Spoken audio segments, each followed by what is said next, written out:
The Project Gutenberg ebook of Narrative of the Captivity and Restoration of Mrs. Mary Rowlandson. This ebook is for the use of anyone anywhere in the United States and most other parts of the world at no cost and with almost no restrictions whatsoever. You may copy it, give it away or reuse it under the terms of the Project Gutenberg license included with this ebook or online at www.gutenberg.org. If you are not located in the United States, you will have to check the laws of the country where you are located before using this ebook.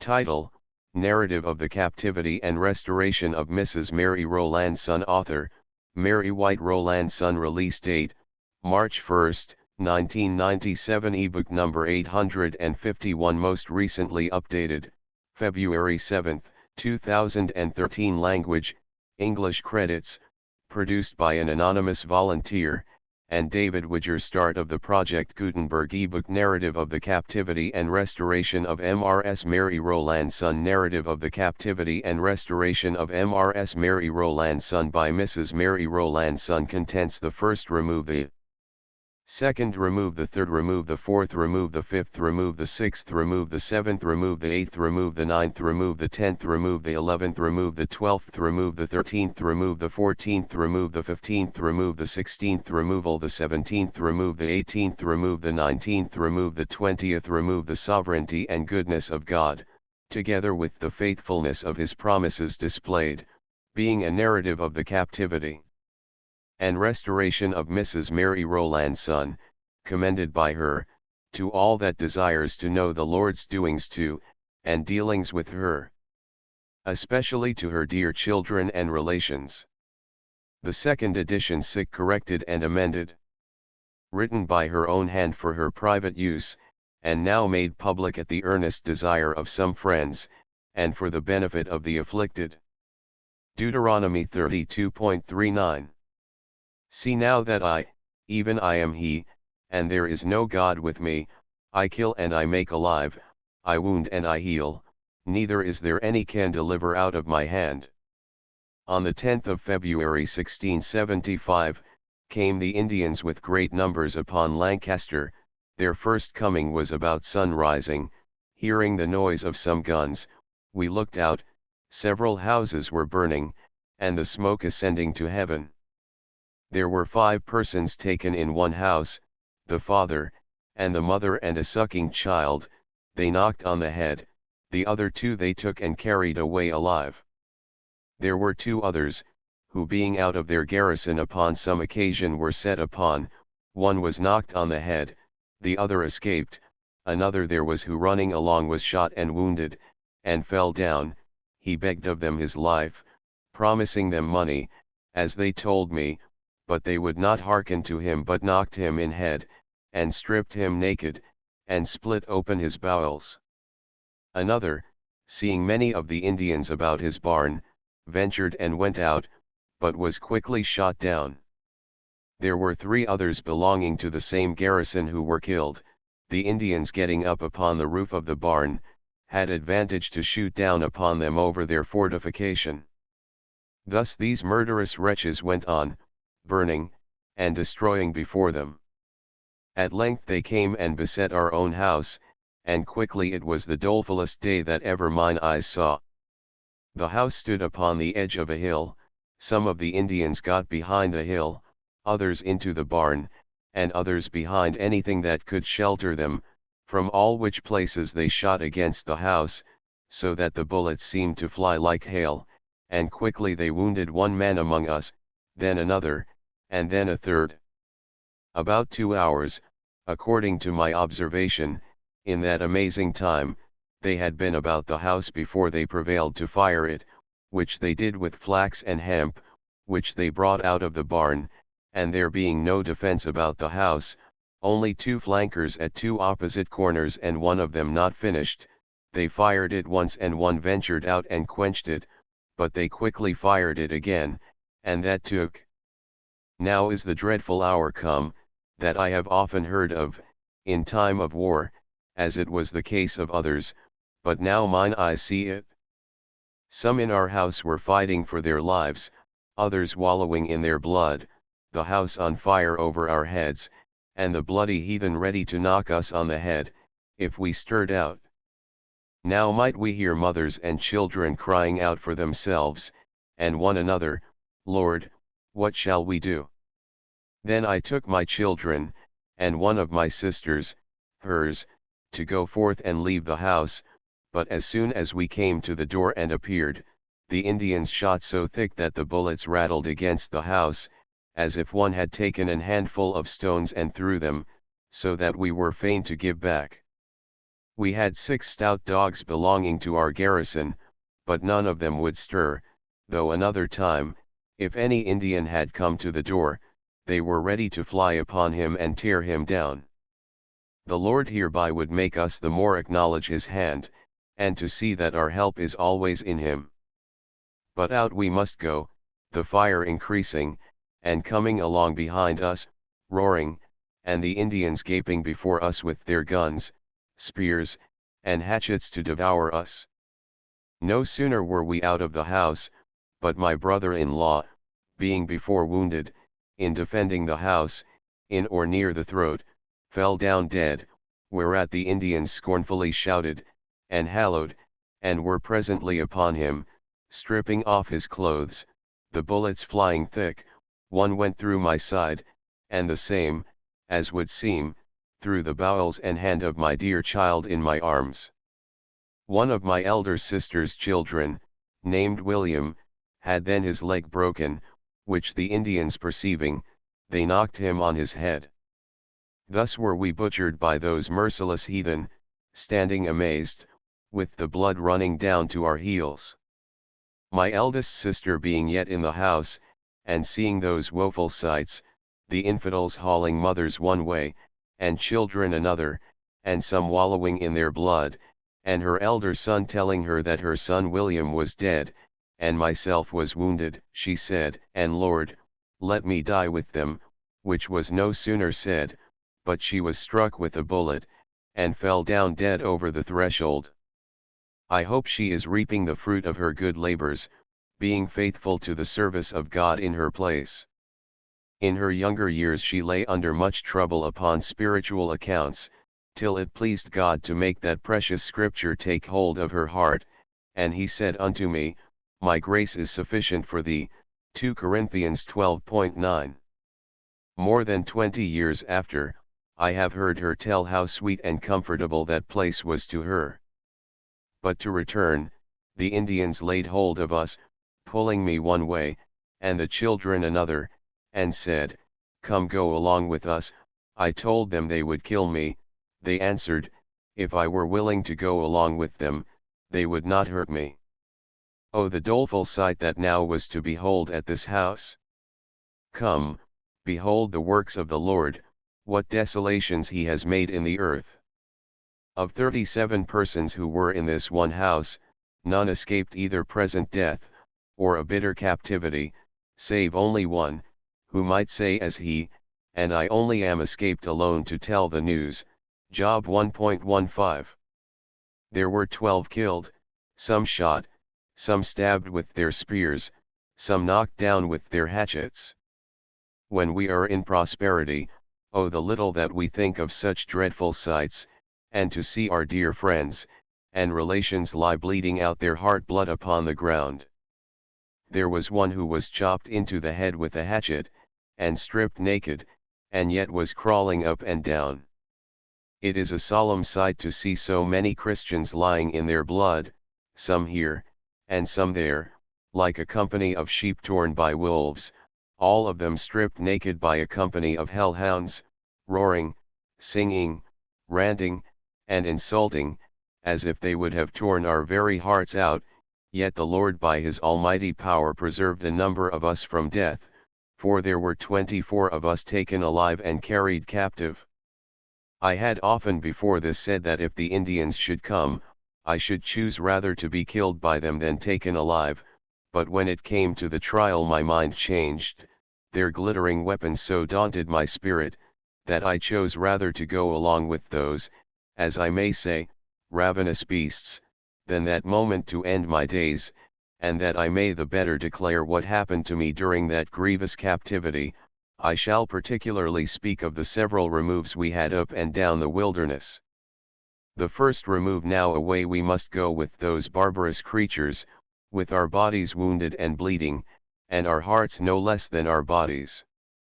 About a mile we went that night, up upon a hill within sight of the town, where they intended to lodge. There was hard by a vacant house, deserted by the English before, for fear of the Indians. I asked them whether I might not lodge in the house that night, to which they answered, "What, will you love Englishmen still?" This was the dolefullest night that ever my eyes saw. Oh, the roaring, and singing and dancing, and yelling of those black creatures in the night, which made the place a lively resemblance of hell. And as miserable was the waste that was there made of horses, cattle, sheep, swine, calves, lambs, roasting pigs, and fowl, which they had plundered in the town, some roasting, some lying and burning, and some boiling to feed our merciless enemies, who were joyful enough, though we were disconsolate. To add to the dolefulness of the former day, and the dismalness of the present night, my thoughts ran upon my losses and sad bereaved condition. All was gone, my husband gone, at least separated from me, he being in the bay, and to add to my grief, the Indians told me they would kill him as he came homeward, my children gone, my relations and friends gone, our house and home and all our comforts within door and without, all was gone, except my life, and I knew not but the next moment that might go too. There remained nothing to me but one poor wounded babe, and it seemed at present worse than death that it was in such a pitiful condition, bespeaking compassion, and I had no refreshing for it, nor suitable things to revive it.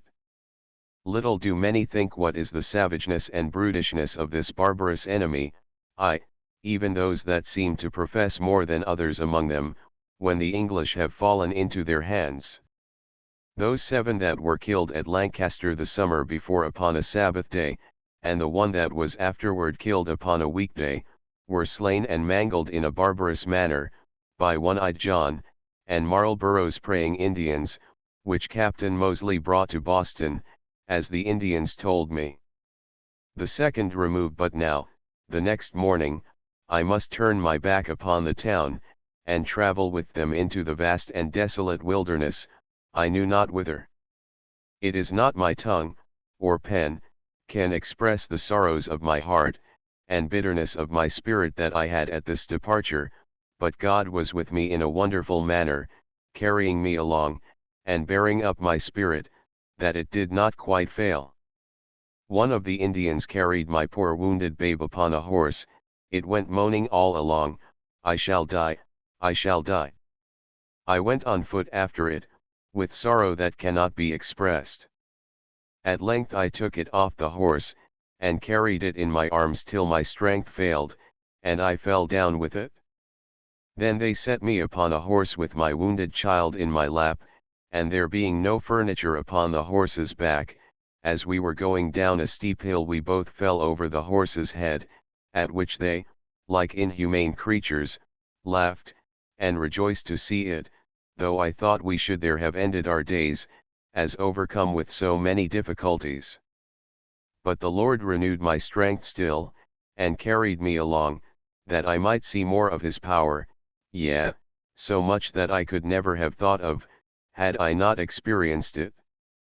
After this it quickly began to snow, and when night came on, they stopped, and now down I must sit in the snow, by a little fire, and a few boughs behind me, with my sick child in my lap, and calling much for water, being now, through the wound, fallen into a violent fever. My own wound also growing so stiff that I could scarce sit down or rise up, yet so it must be, that I must sit all this cold winter night upon the cold snowy ground, with my sick child in my arms, looking that every hour would be the last of its life, and having no Christian friend near me, either to comfort or help me. Oh, I may see the wonderful power of God, that my spirit did not utterly sink under my affliction, still the Lord upheld me with his gracious and merciful spirit, and we were both alive to see the light of the next morning. The third remove the morning being come, they prepared to go on their way. One of the Indians got up upon a horse, and they set me up behind him, with my poor sick babe in my lap. A very wearisome and tedious day I had of it, what with my own wound, and my child's being so exceeding sick, and in a lamentable condition with her wound. It may be easily judged what a poor feeble condition we were in, there being not the least crumb of refreshing that came within either of our mouths from Wednesday night to Saturday night, except only a little cold water. This day in the afternoon, about an hour by sun, we came to the place where they intended, viz. An Indian town, called Wenimesset, northward of Quabog. When we were come, oh the number of pagans, now merciless enemies, that there came about me, that I may say as David, I had fainted, unless I had believed, etc. Psalm 27.13. The next day was the Sabbath. I then remembered how careless I had been of God's holy time, how many Sabbaths I had lost and misspent, and how evilly I had walked in God's sight, which lay so close unto my spirit, that it was easy for me to see how righteous it was with God to cut off the thread of my life and cast me out of his presence forever.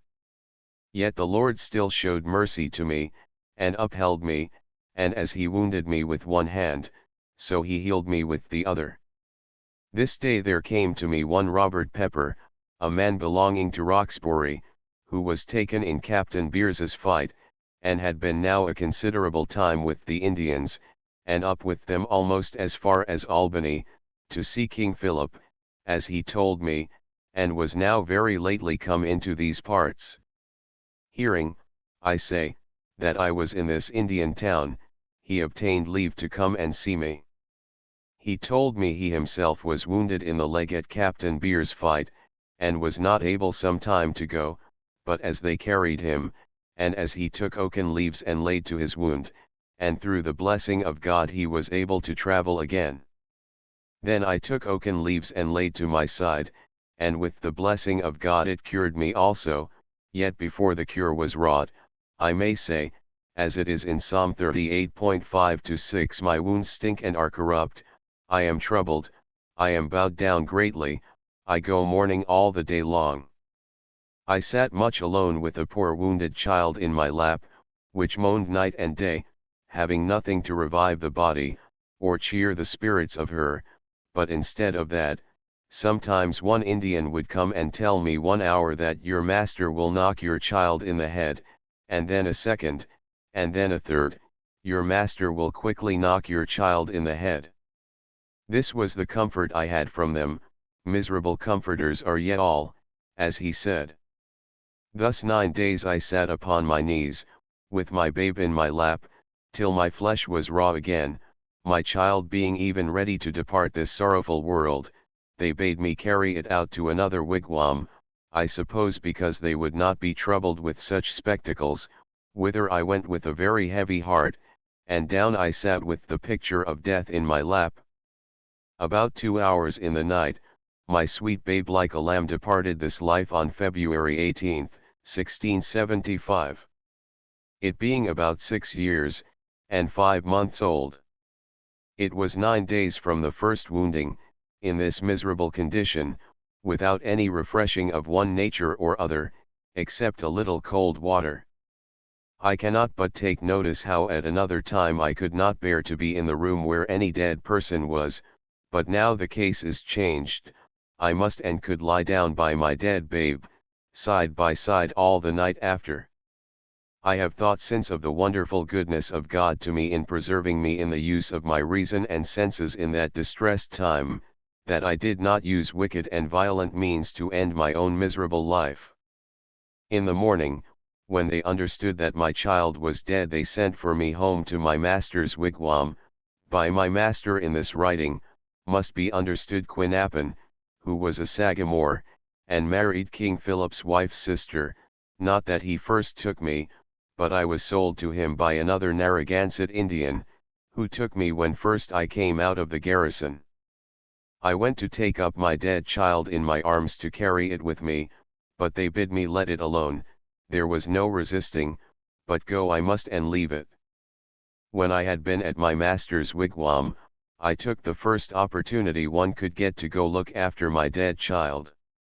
When I came I asked them what they had done with it, then they told me it was upon the hill.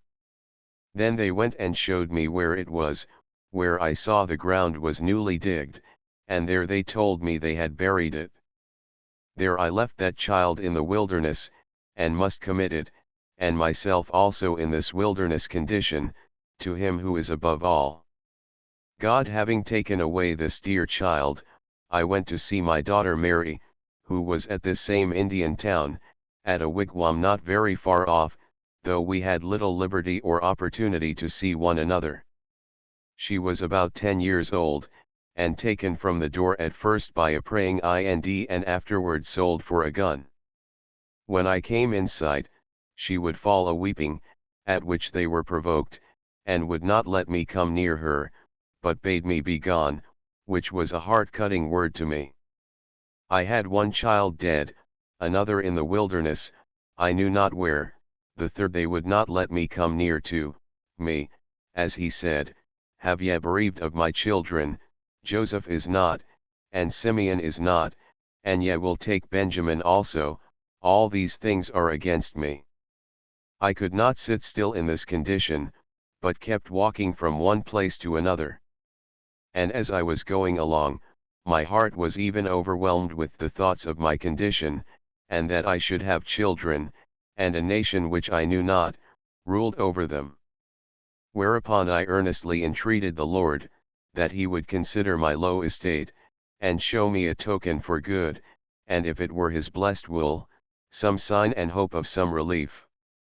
And indeed quickly the Lord answered, in some measure, my poor prayers, for as I was going up and down mourning and lamenting my condition, my son came to me, and asked me how I did. I had not seen him before, since the destruction of the town, and I knew not where he was, till I was informed by himself, that he was amongst a smaller parcel of Indians, whose place was about 6 miles off. With tears in his eyes, he asked me whether his sister Sarah was dead, and told me he had seen his sister Mary, and prayed me, that I would not be troubled in reference to himself. The occasion of his coming to see me at this time, was this: there was, as I said, about 6 miles from us, a small plantation of Indians, where it seems he had been during his captivity, and at this time, there were some forces of the ind gathered out of our company, and some also from them, among whom was my son's master, to go to assault and burn Medfield. In this time of the absence of his master, his dame brought him to see me. I took this to be some gracious answer to my earnest and unfeigned desire. The next day, viz. to this, the Indians returned from Medfield, all the company, for those that belonged to the other small company, came through the town that now we were at. But before they came to us, oh, the outrageous roaring and whooping that there was! They began their din about a mile before they came to us. By their noise and whooping they signified how many they had destroyed, which was at that time 23. Those that were with us at home were gathered together as soon as they heard the whooping, and every time that the other went over their number, these at home gave a shout, that the very earth rung again. And thus they continued till those that had been upon the expedition were come up to the Sagamore's wigwam, and then, oh, the hideous insulting and triumphing that there was over some Englishmen's scalps that they had taken, as their manner is, and brought with them. I cannot but take notice of the wonderful mercy of God to me in those afflictions, in sending me a Bible. One of the Indians that came from Medfield fight, had brought some plunder, came to me, and asked me, if I would have a Bible. He had got one in his basket. I was glad of it, and asked him, whether he thought the Indians would let me read. He answered, yes. So I took the Bible, and in that melancholy time, it came into my mind to read first the 28th chapter of Deuteronomy, which I did, and when I had read it, my dark heart wrought on this manner, that there was no mercy for me, that the blessings were gone, and the curses come in their room, and that I had lost my opportunity. But the Lord helped me still to go on reading till I came to chapter 30, the 7 first verses, where I found, there was mercy promised again, if we would return to him by repentance, and though we were scattered from one end of the earth to the other, yet the Lord would gather us together, and turn all those curses upon our enemies. I do not desire to live to forget this scripture, and what comfort it was to me. Now the IND began to talk of removing from this place, some one way, and some another. There were now besides myself 9 English captives in this place, all of them children, except one woman. I got an opportunity to go and take my leave of them. They being to go one way, and I another, I asked them whether they were earnest with God for deliverance. They told me they did as they were able, and it was some comfort to me, that the Lord stirred up children to look to him. The woman, viz. Good wife Jocelyn, told me she should never see me again, and that she could find in her heart to run away. I wished her not to run away by any means, for we were near 30 miles from any English town, and she very big with child, and had but 1 week to reckon, and another child in her arms, 2 years old, and bad rivers there were to go over, and we were feeble, with our poor and coarse entertainment. I had my Bible with me, I pulled it out, and asked her whether she would read. We opened the Bible and lighted on Psalm 27, in which psalm we especially took notice of that, ver. Ultimate, wait on the Lord, be of good courage, and he shall strengthen thine heart, wait I say on the Lord. The 4th remove, and now I must part with that little company I had. Here I parted from my daughter Mary, whom I never saw again till I saw her in Dorchester, returned from captivity, and from 4 little cousins and neighbors, some of which I never saw afterward, the Lord only knows the end of them. Amongst them also was that poor woman before mentioned, who came to a sad end, as some of the company told me in my travel, she having much grief upon her spirit about her miserable condition, being so near her time, she would be often asking the Indians to let her go home, they not being willing to that, and yet vexed with her importunity, gathered a great company together about her and stripped her naked, and set her in the midst of them, and when they had sung and danced about her, in their hellish manner, as long as they pleased they knocked her on head, and the child in her arms with her. When they had done that they made a fire and put them both into it, and told the other children that were with them that if they attempted to go home, they would serve them in like manner. The children said she did not shed one tear, but prayed all the while. But to return to my own journey, we traveled about half a day or little more, and came to a desolate place in the wilderness, where there were no wigwams or inhabitants before. We came about the middle of the afternoon to this place, cold and wet and snowy and hungry, and weary, and no refreshing for man but the cold ground to sit on, and our poor Indian cheer. Heart-aching thoughts here I had about my poor children, who were scattered up and down among the wild beasts of the forest. My head was light and dizzy, either through hunger or hard lodging, or trouble, or altogether, my knees feeble, my body raw by sitting double night and day, that I cannot express to man the affliction that lay upon my spirit, but the Lord helped me at that time to express it to himself. I opened my Bible to read, and the Lord brought that precious scripture to me. Thus saith the Lord, refrain thy voice from weeping, and thine eyes from tears, for thy work shall be rewarded, and they shall come again from the land of the enemy. Jeremiah 31:16. This was a sweet cordial to me when I was ready to faint. Many and many a time have I sat down and wept sweetly over this scripture. At this place we continued about 4 days. The 5th remove, the occasion, as I thought, of their moving at this time was the English army, it being near and following them. For they went as if they had gone for their lives, for some considerable way, and then they made a stop, and chose some of their stoutest men, and sent them back to hold the English army in play whilst the rest escaped. And then, like Jehu, they marched on furiously, with their old and with their young, some carried their old decrepit mothers, some carried one, and some another. 4 of them carried a great Indian upon a bier, but going through a thick wood with him, they were hindered, and could make no haste, whereupon they took him upon their backs, and carried him, one at a time, till they came to Bangkok river. Upon a Friday, a little after noon, we came to this river. When all the company was come up, and were gathered together, I thought to count the number of them, but they were so many, and being somewhat in motion, it was beyond my skill. In this travel, because of my wound, I was somewhat favored in my load. I carried only my knitting work and 2 quarts of parched meal. Being very faint, I asked my mistress to give me 1 spoonful of the meal, but she would not give me a taste. They quickly fell to cutting dry trees, to make rafts to carry them over the river, and soon my turn came to go over.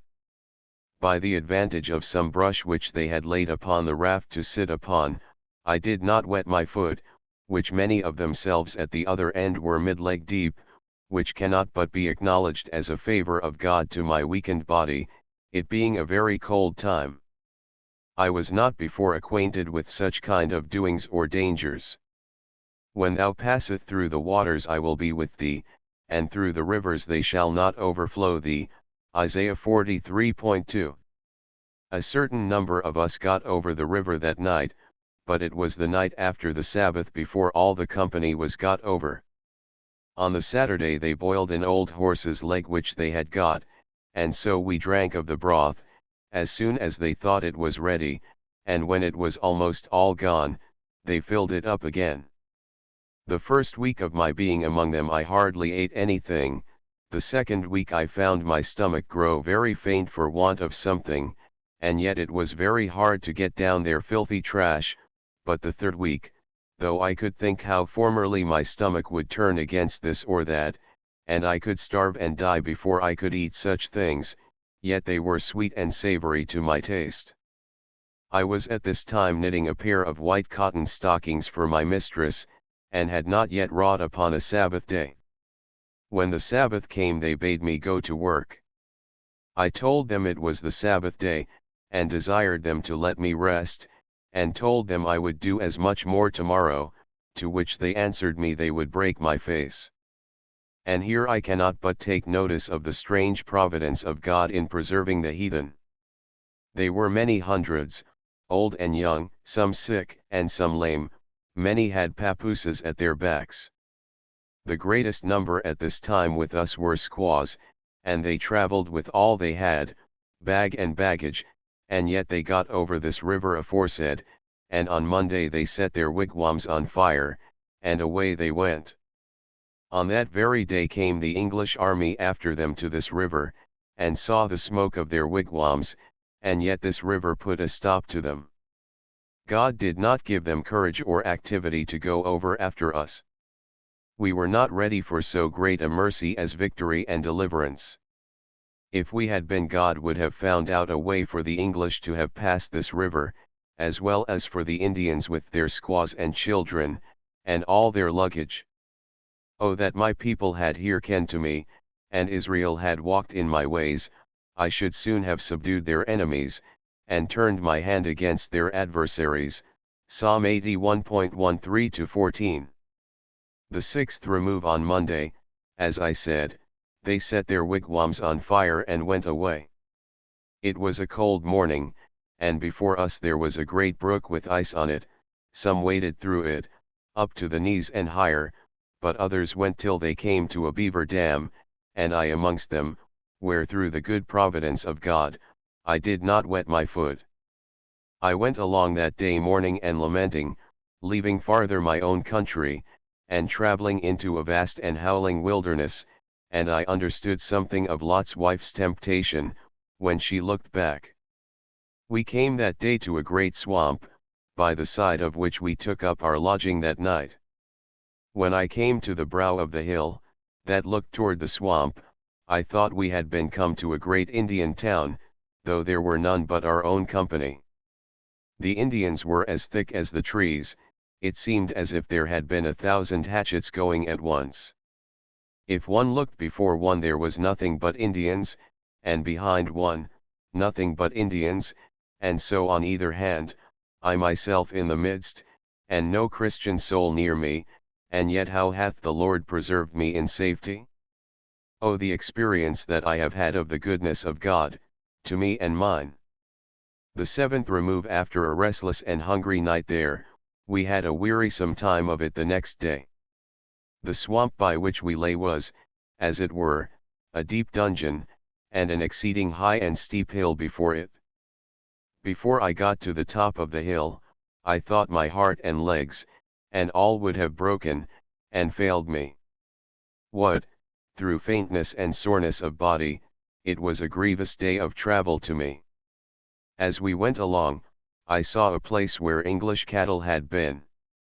That was comfort to me, such as it was. Quickly after that we came to an English path, which so took with me, that I thought I could have freely lien down and died. That day, a little after noon, we came to Squakig, where the Indians quickly spread themselves over the deserted English fields, gleaning what they could find.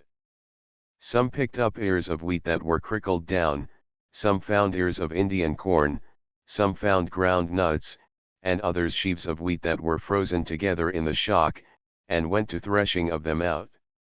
Myself got 2 ears of Indian corn, and whilst I did but turn my back, one of them was stolen from me, which much troubled me. There came an Indian to them at that time with a basket of horse liver. I asked him to give me a piece. "What," says he, "can you eat horse liver?" I told him, I would try, if he would give a piece, which he did, and I laid it on the coals to roast. But before it was half ready they got half of it away from me, so that I was fain to take the rest and eat it as it was, with the blood about my mouth, and yet a savory bit it was to me, for to the hungry soul every bitter thing is sweet. A solemn sight methought it was, to see fields of wheat and Indian corn forsaken and spoiled and the remainders of them to be food for our merciless enemies. That night we had a mess of wheat for our supper. The 8th remove on the morrow morning we must go over the river, i.e. Connecticut, to meet with King Philip. 2 canoes full they had carried over, the next turn I myself was to go. But as my foot was upon the canoe to step in there was a sudden outcry among them, and I must step back, and instead of going over the river, I must go 4 or 5 miles up the river farther northward. Some of the Indians ran one way, and some another. The cause of this rout was, as I thought, their espying some English scouts, who were thereabout. In this travel up the river about noon the company made a stop, and sat down, some to eat, and others to rest them. As I sat amongst them, musing of things past, my son Joseph unexpectedly came to me. We asked of each other's welfare, bemoaning our doleful condition, and the change that had come upon us. We had husband and father, and children, and sisters, and friends, and relations, and house, and home, and many comforts of this life, but now we may say, as Job, naked came I out of my mother's womb, and naked shall I return, the Lord gave, the Lord hath taken away, blessed be the name of the Lord. I asked him whether he would read. He told me he earnestly desired it. I gave him my Bible, and he lighted upon that comfortable scripture, I shall not die but live, and declare the works of the Lord hath chastened me sore yet he hath not given me over to death, Psalm 118.17-18. Look here, mother, says he, did you read this? And here I may take occasion to mention one principal ground of my setting forth these lines, even as the psalmist says, to declare the works of the Lord, and his wonderful power in carrying us along, preserving us in the wilderness, while under the enemy's hand, and returning of us in safety again. And his goodness in bringing to my hand so many comfortable and suitable scriptures in my distress. But to return, we traveled until night, and in the morning, we must go over the river to Philip's crew. When I was in the canoe I could not but be amazed at the numerous crew of pagans that were on the bank on the other side. When I came ashore, they gathered all about me, I sitting alone in the midst. I observed they asked one another questions, and laughed, and rejoiced over their gains and victories. Then my heart began to fail, and I fell a weeping, which was the first time to my remembrance, that I wept before them. Although I had met with so much affliction, and my heart was many times ready to break, yet could I not shed one tear in their sight, but rather had been all this while in amaze, and like one astonished. But now I may say as Psalm 137.1, by the rivers of Babylon, there we sate down, yea, we wept when we remembered Zion. There one of them asked me why I wept. I could hardly tell what to say, yet I answered, they would kill me. No, said he, none will hurt you. Then came one of them and gave me 2 spoonfuls of meal to comfort me, and another gave me half a pint of peas, which was more worth than many bushels at another time. Then I went to see King Philip. He bade me come in and sit down, and asked me whether I would smoke it, a usual compliment nowadays amongst saints and sinners, but this no way suited me. For though I had formerly used tobacco, yet I had left it ever since I was first taken. It seems to be a bait the devil lays to make men lose their precious time. I remember with shame how formerly, when I had taken 2 or 3 pipes, I was presently ready for another, such a bewitching thing it is. But I thank God, he has now given me power over it. Surely there are many who may be better employed than to lie sucking a stinking tobacco pipe. Now the Indians gather their forces to go against Northampton. Overnight one went about yelling and hooting to give notice of the design. Whereupon they fell to boiling of ground nuts, and parching of corn, as many as had it, for their provision, and in the morning away they went. During my abode in this place, Philip spake to me to make a shirt for his boy, which I did, for which he gave me a shilling. I offered the money to my master, but he bade me keep it, and with it I bought a piece of horse flesh. Afterwards he asked me to make a cap for his boy, for which he invited me to dinner. I went, and he gave me a pancake, about as big as 2 fingers. It was made of parched wheat, beaten, and fried in bear's grease, but I thought I never tasted pleasanter meat in my life. There was a squaw who spake to me to make a shirt for her sannup, for which she gave me a piece of bear. Another asked me to knit a pair of stockings, for which she gave me a quart of peas. I boiled my peas and bear together, and invited my master and mistress to dinner, but the proud gossip, because I served them both in one dish, would eat nothing, except one bit that he gave her upon the point of his knife. Hearing that my son was come to this place, I went to see him, and found him lying flat upon the ground. I asked him how he could sleep so. He answered me that he was not asleep, but at prayer, and lay so, that they might not observe what he was doing. I pray God he may remember these things now he is returned in safety. At this place, the sun now getting higher, what with the beams and heat of the sun, and the smoke of the wigwams, I thought I should have been blind. I could scarce discern one wigwam from another. There was here one Mary Thurston of Medfield, who seeing how it was with me, lent me a hat to wear, but as soon as I was gone, the squaw, who owned that Mary Thurston, came running after me, and got it away again. Here was the squaw that gave me 1 spoonful of meal. I put it in my pocket to keep it safe. Yet notwithstanding, somebody stole it, but put 5 Indian corns in the room of it, which corns were the greatest provisions I had in my travel for one day. The Indians returning from Northampton, brought with them some horses and sheep and other things which they had taken. I desired them that they would carry me to Albany upon one of those horses, and sell me for powder, for so they had sometimes discoursed. I was utterly hopeless of getting home on foot, the way that I came. I could hardly bear to think of the many weary steps I had taken, to come to this place. The 9th remove, but instead of going either to Albany or homeward, we must go 5 miles up the river, and then go over it. Here we abode a while. Here lived a sorry Indian, who spoke to me to make him a shirt.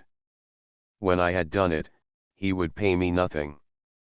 But he living by the riverside, where I often went to fetch water, I would often be putting of him in mind, and calling for my pay.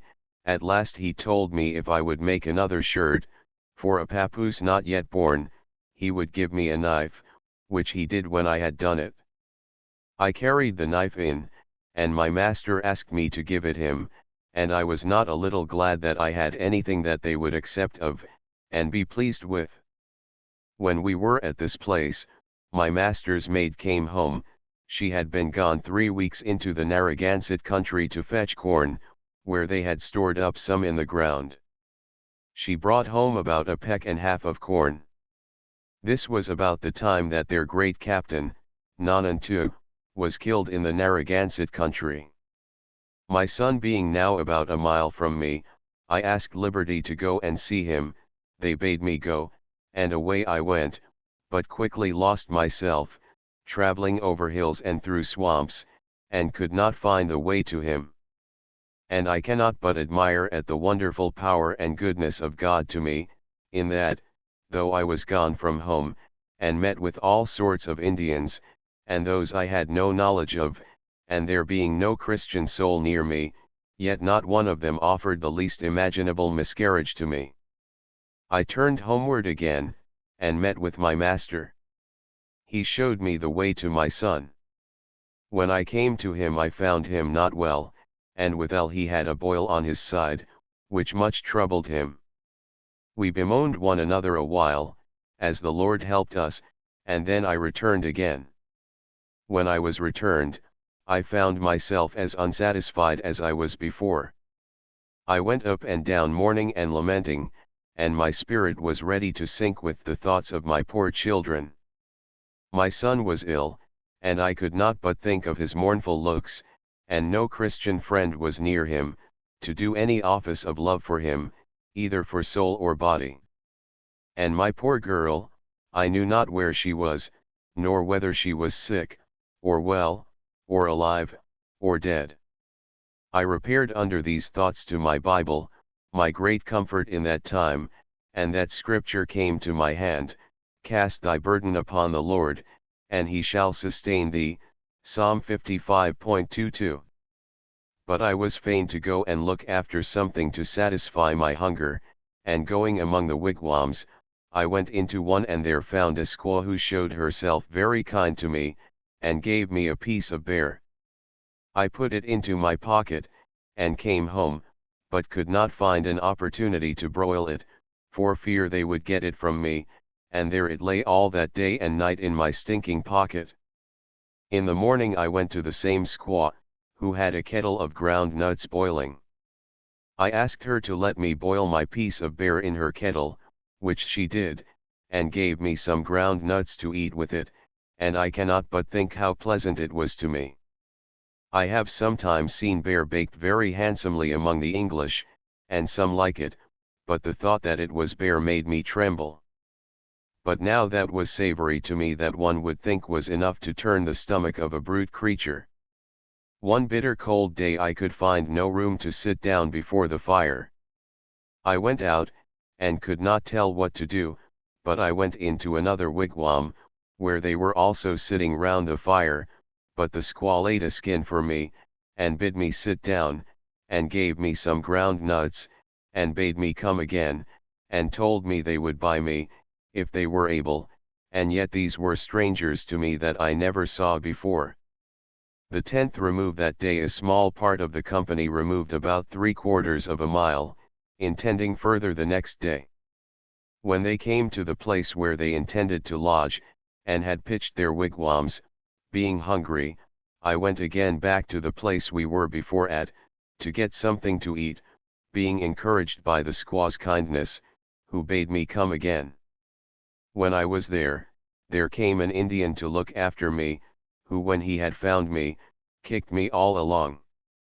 I went home and found venison roasting that night, but they would not give me one bit of it. Sometimes I met with favor, and sometimes with nothing but frowns. The 11th remove the next day in the morning they took their travel, intending a day's journey up the river. I took my load at my back, and quickly we came to wade over the river, and passed over tiresome and wearisome hills.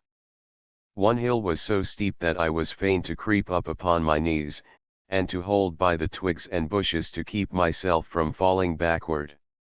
My head also was so light that I usually reeled as I went, but I hope all these wearisome steps that I have taken, are but a forewarning to me of the heavenly rest. I know, O Lord, that thy judgments are right, and that thou in faithfulness hast afflicted me. Psalm 119.75.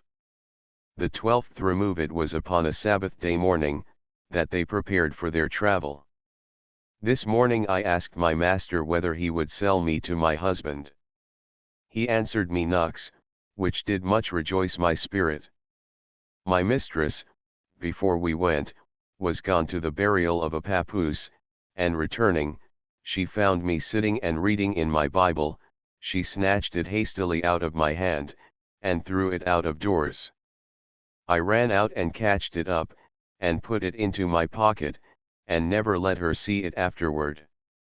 Then they packed up their things to be gone, and gave me my load. I complained it was too heavy, whereupon she gave me a slap in the face, and bade me go. I lifted up my heart to God, hoping the redemption was not far off, and the rather because their insolency grew worse and worse. But the thoughts of my going homeward, for so we bent our course, much cheered my spirit, and made my burden seem light, and almost nothing at all. But, to my amazement and great perplexity, the scale was soon turned, for when we had gone a little way, on a sudden my mistress gives out. She would go no further, but turn back again, and said I must go back again with her, and she called her Sanap, and would have had him gone back also, but he would not, but said he would go on, and come to us again in 3 days. My spirit was, upon this, I confess, very impatient, and almost outrageous. I thought I could as well have died as went back. I cannot declare the trouble that I was in about it, but yet back again I must go. As soon as I had the opportunity, I took my Bible to read, and that quieting scripture came to my hand, "Be still, and know that I am God," Psalm 46.10. Which stilled my spirit for the present. But a sore time of trial, I concluded, I had to go through, my master being gone, who seemed to me the best friend that I had of an Indian, both in cold and hunger, and quickly so it proved. Down I sat, with my heart as full as it could hold, and yet so hungry that I could not sit neither, but going out to see what I could find, and walking among the trees, I found 6 acorns, and 2 chestnuts, which were some refreshment to me. Towards night I gathered some sticks for my own comfort, that I might not lie a cold, but when we came to lie down they bade me to go out, and lie somewhere else, for they had company. They said, come in more than their own. I told them, I could not tell where to go. They bade me go look. I told them, if I went to another wigwam they would be angry, and send me home again. Then one of the company drew his sword, and told me he would run me through if I did not go presently. Then was I fain to stoop to this rude fellow, and to go out in the night, I knew not whither. Mine eyes have seen that fellow afterwards walking up and down Boston, under the appearance of a friend Indian, and several others of the like cut. I went to one wigwam, and they told me they had no room. Then I went to another, and they said the same. At last an old Indian bade me to come to him, and his squaw gave me some ground nuts. She gave me also something to lay under my head, and a good fire we had, and through the good providence of God, I had a comfortable lodging that night. In the morning, another Indian bade me come at night, and he would give me 6 ground nuts, which I did. We were at this place and time about 2 miles from the Connecticut River. We went in the morning to gather ground nuts, to the river, and went back again that night. I went with a good load at my back, for they when they went, though but a little way, would carry all their trumpery with them. I told them the skin was off my back, but I had no other comforting answer from them than this, that it would be no matter if my head were off too. The 13th remove, instead of going toward the bay, which was that I desired, I must go with them 5 or 6 miles down the river into a mighty thicket of brush, where we abode almost a fortnight. Here one asked me to make a shirt for her papoose, for which she gave me a mess of broth, which was thickened with meal made of the bark of a tree, and to make it the better, she had put into it about a handful of peas, and a few roasted ground nuts. I had not seen my son a pretty while, and here was an Indian of whom I made inquiry after him, and asked him when he saw him. He answered me that such a time his master roasted him, and that himself did eat a piece of him, as big as his 2 fingers, and that he was very good meat. But the Lord upheld my spirit, under this discouragement, and I considered their horrible addictedness to lying, and that there is not one of them that makes the least conscience of speaking of truth. In this place, on a cold night, as I lay by the fire, I removed a stick that kept the heat from me. A squaw moved it down again, at which I looked up, and she threw a handful of ashes in mine eyes. I thought I should have been quite blinded, and have never seen more, but lying down, the water run out of my eyes, and carried the dirt with it, that by the morning I recovered my sight again. Yet upon this, and the like occasions, I hope it is not too much to say with Job, have pity upon me, O ye my friends, for the hand of the Lord has touched me. And here I cannot but remember how many times sitting in their wigwams, and musing on things past, I should suddenly leap up and run out, as if I had been at home, forgetting where I was, and what my condition was, but when I was without, and saw nothing but wilderness and woods and a company of barbarous heathens, my mind quickly returned to me, which made me think of that, spoken concerning Samson, who said, I will go out and shake myself as at other times, but he wist not that the Lord was departed from him. About this time I began to think that all my hopes of restoration would come to nothing. I thought of the English army, and hoped for their coming, and being taken by them, but that failed. I hoped to be carried to Albany, as the Indians had discoursed before, but that failed also. I thought of being sold to my husband, as my master spake, but instead of that, my master himself was gone, and I left behind, so that my spirit was now quite ready to sink. I asked them to let me go out and pick up some sticks, that I might get alone, and pour out my heart unto the Lord. Then also I took my Bible to read, but I found no comfort here neither, which many times I was wont to find.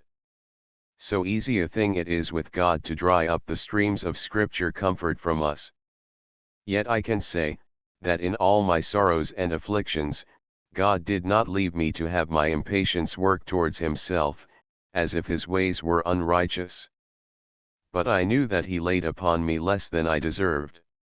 Afterward, before this doleful time ended with me, I was turning the leaves of my Bible, and the Lord brought to me some scriptures, which did a little revive me, as that in Isaiah 55:8, for my thoughts are not your thoughts, neither are your ways my ways, saith the Lord.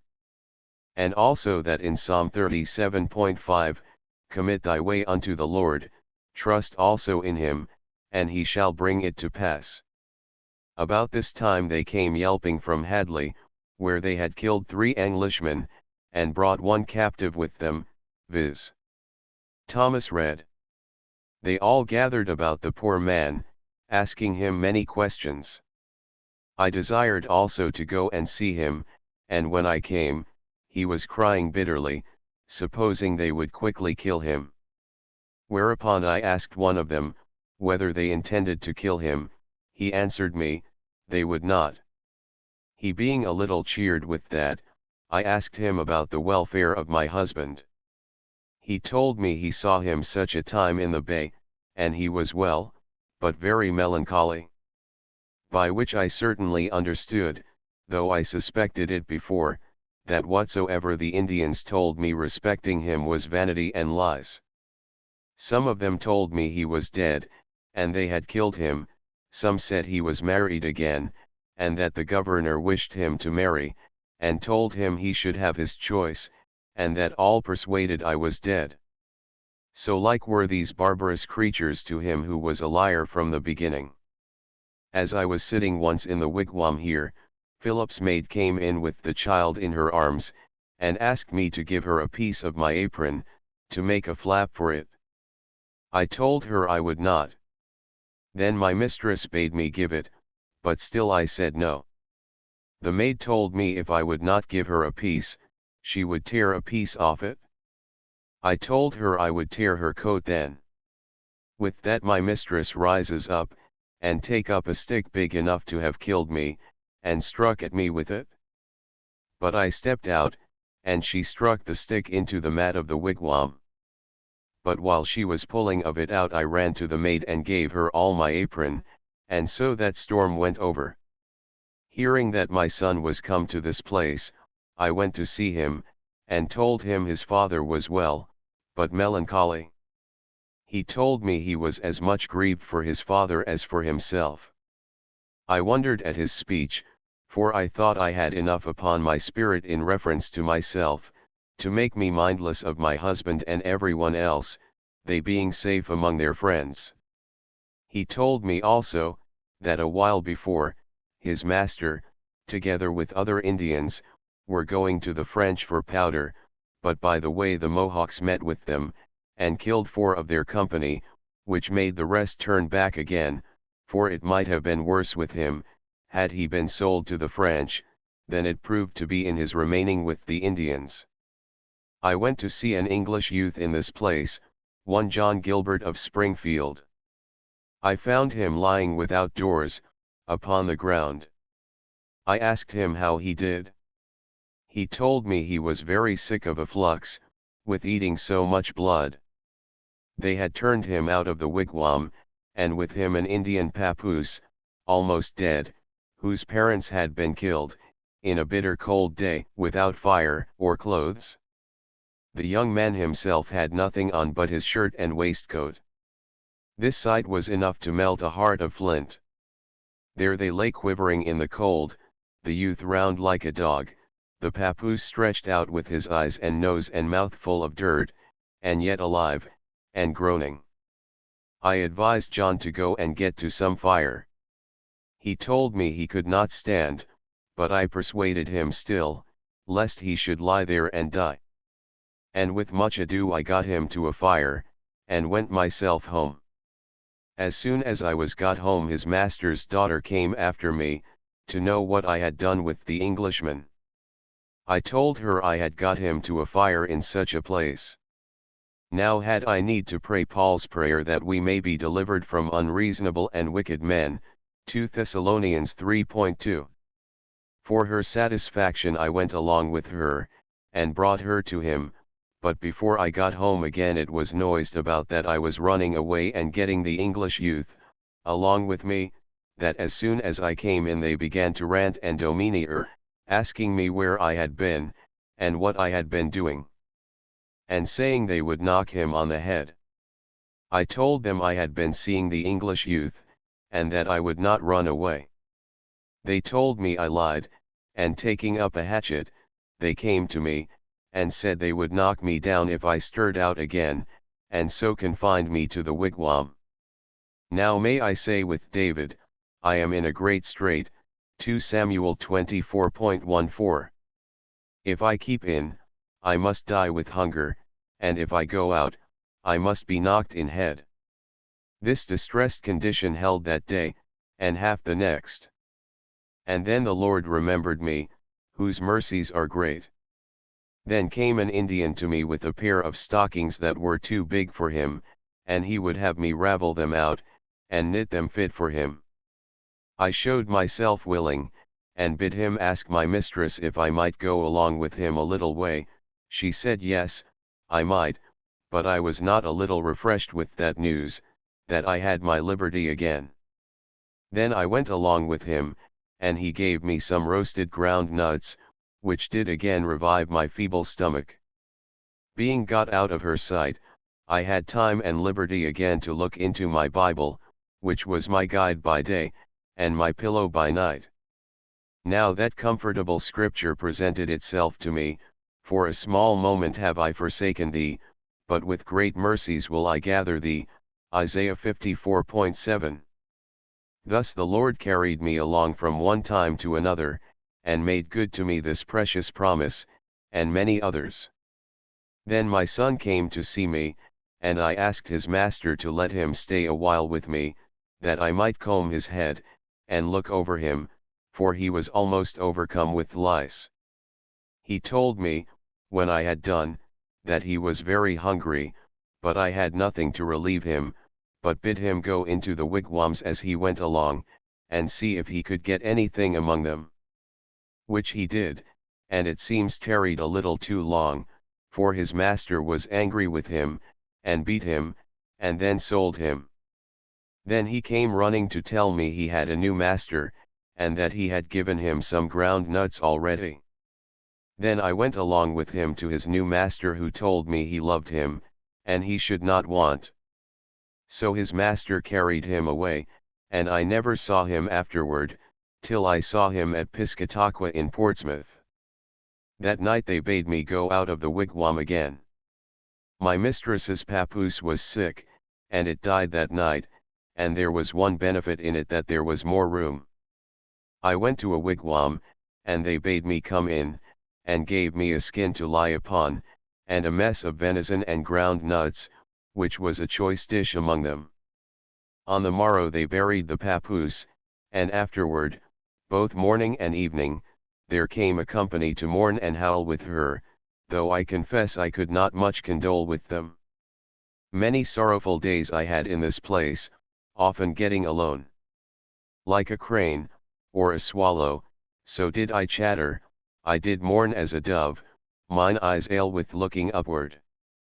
O Lord, I am oppressed, undertake for me, Isaiah 38:14. I could tell the Lord, as Hezekiah, remember now O Lord, I beseech thee, how I have walked before thee in truth. Now had I time to examine all my ways, my conscience did not accuse me of unrighteousness toward one or other, yet I saw how in my walk with God, I had been a careless creature. As David said, against thee, thee only have I sinned, and I might say with the poor publican, God be merciful unto me a sinner. On the Sabbath days, I could look upon the sun and think how people were going to the house of God, to have their souls refreshed, and then home, and their bodies also, but I was destitute of both, and might say as the poor prodigal, he would fain have filled his belly with the husks that the swine did eat, and no man gave unto him, Luke 15:16. For I must say with him, Father, I have sinned against heaven and in thy sight. I remembered how on the night before and after the Sabbath, when my family was about me, and relations and neighbors with us, we could pray and sing, and then refresh our bodies with the good creatures of God, and then have a comfortable bed to lie down on, but instead of all this, I had only a little swill for the body, and then, like a swine, must lie down on the ground. I cannot express to man the sorrow that lay upon my spirit, the Lord knows it. Yet that comfortable scripture would often come to mind, for a small moment have I forsaken thee, but with great mercies will I gather thee. The 14th remove. Now must we pack up and be gone from this thicket, bending our course toward the Baytowns, I having nothing to eat by the way this day, but a few crumbs of cake, that an Indian gave my girl the same day we were taken. She gave it me, and I put it in my pocket, there it lay, till it was so mouldy, for want of good baking, that one could not tell what it was made of. It fell all to crumbs, and grew so dry and hard, that it was like little flints, and this refreshed me many times, when I was ready to faint. It was in my thoughts when I put it into my mouth, that if ever I returned, I would tell the world what a blessing the Lord gave to such mean food. As we went along they killed a deer, with a young one in her, they gave me a piece of the fawn, and it was so young and tender, that one might eat the bones as well as the flesh, and yet I thought it very good. When night came on we sat down, it rained, but they quickly got up a bark wigwam, where I lay dry that night. I looked out in the morning, and many of them had lain in the rain all night, I saw by their reeking. Thus the Lord dealt mercifully with me many times, and I fared better than many of them. In the morning they took the blood of the deer, and put it into the paunch, and so boiled it. I could eat nothing of that, though they ate it sweetly. And yet they were so nice in other things, that when I had fetched water, and had put the dish I dipped the water with into the kettle of water which I brought, they would say they would knock me down, for they said, it was a sluttish trick. The 15th remove we went on our travel. I having got one handful of ground nuts, for my support that day, they gave me my load, and I went on cheerfully, with the thoughts of going homeward, having my burden more on my back than my spirit. We came to Bangkong River again that day, near which we abode a few days. Sometimes one of them would give me a pipe, another a little tobacco, another a little salt, which I would change for a little victuals. I cannot but think what a wolfish appetite persons have in a starving condition, for many times when they gave me that which was hot, I was so greedy, that I should burn my mouth, that it would trouble me hours after, and yet I should quickly do the same again. And after I was thoroughly hungry, I was never again satisfied. For though sometimes it fell out, that I got enough, and did eat till I could eat no more, yet I was as unsatisfied as I was when I began. And now could I see that scripture verified, there being many scriptures which we do not take notice of, or understand till we are afflicted, thou shalt eat and not be satisfied, Micah 6.14. Now might I see more than ever before, the miseries that sin hath brought upon us. Many times I should be ready to run against the heathen, but the scripture would quiet me again, shall there be evil in a city and the Lord hath not done it? Amos 3.6. The Lord help me to make a right improvement of his word, and that I might learn that great lesson, he hath showed thee, O man, what is good, and what doth the Lord require of thee, but to do justly, and love mercy, and walk humbly with thy God. Hear ye the rod, and who hath appointed it, Micah 6.8-9. The 16th removal we began this remove with wading over Bangkong River, the water was up to the knees, and the stream very swift, and so cold that I thought it would have cut me in sunder. I was so weak and feeble, that I reeled as I went along, and thought there I must end my days at last, after my bearing and getting through so many difficulties. The Indians stood laughing to see me staggering along, but in my distress the Lord gave me experience of the truth, and goodness of that promise, when thou passest through the waters, I will be with thee, and through the rivers, they shall not overflow thee, Isaiah 43.2. Then I sat down to put on my stockings and shoes, with the tears running down mine eyes, and sorrowful thoughts in my heart, but I got up to go along with them. Quickly there came up to us an Indian, who informed them that I must go to Wachusett to my master, for there was a letter come from the council to the Sagamores, about redeeming the captives, and that there would be another in 14 days, and that I must be there ready. My heart was so heavy before that I could scarce speak or go in the path, and yet now so light, that I could run. My strength seemed to come again, and recruit my feeble knees, and aching heart. Yet it pleased them to go but 1 mile that night, and there we stayed 2 days.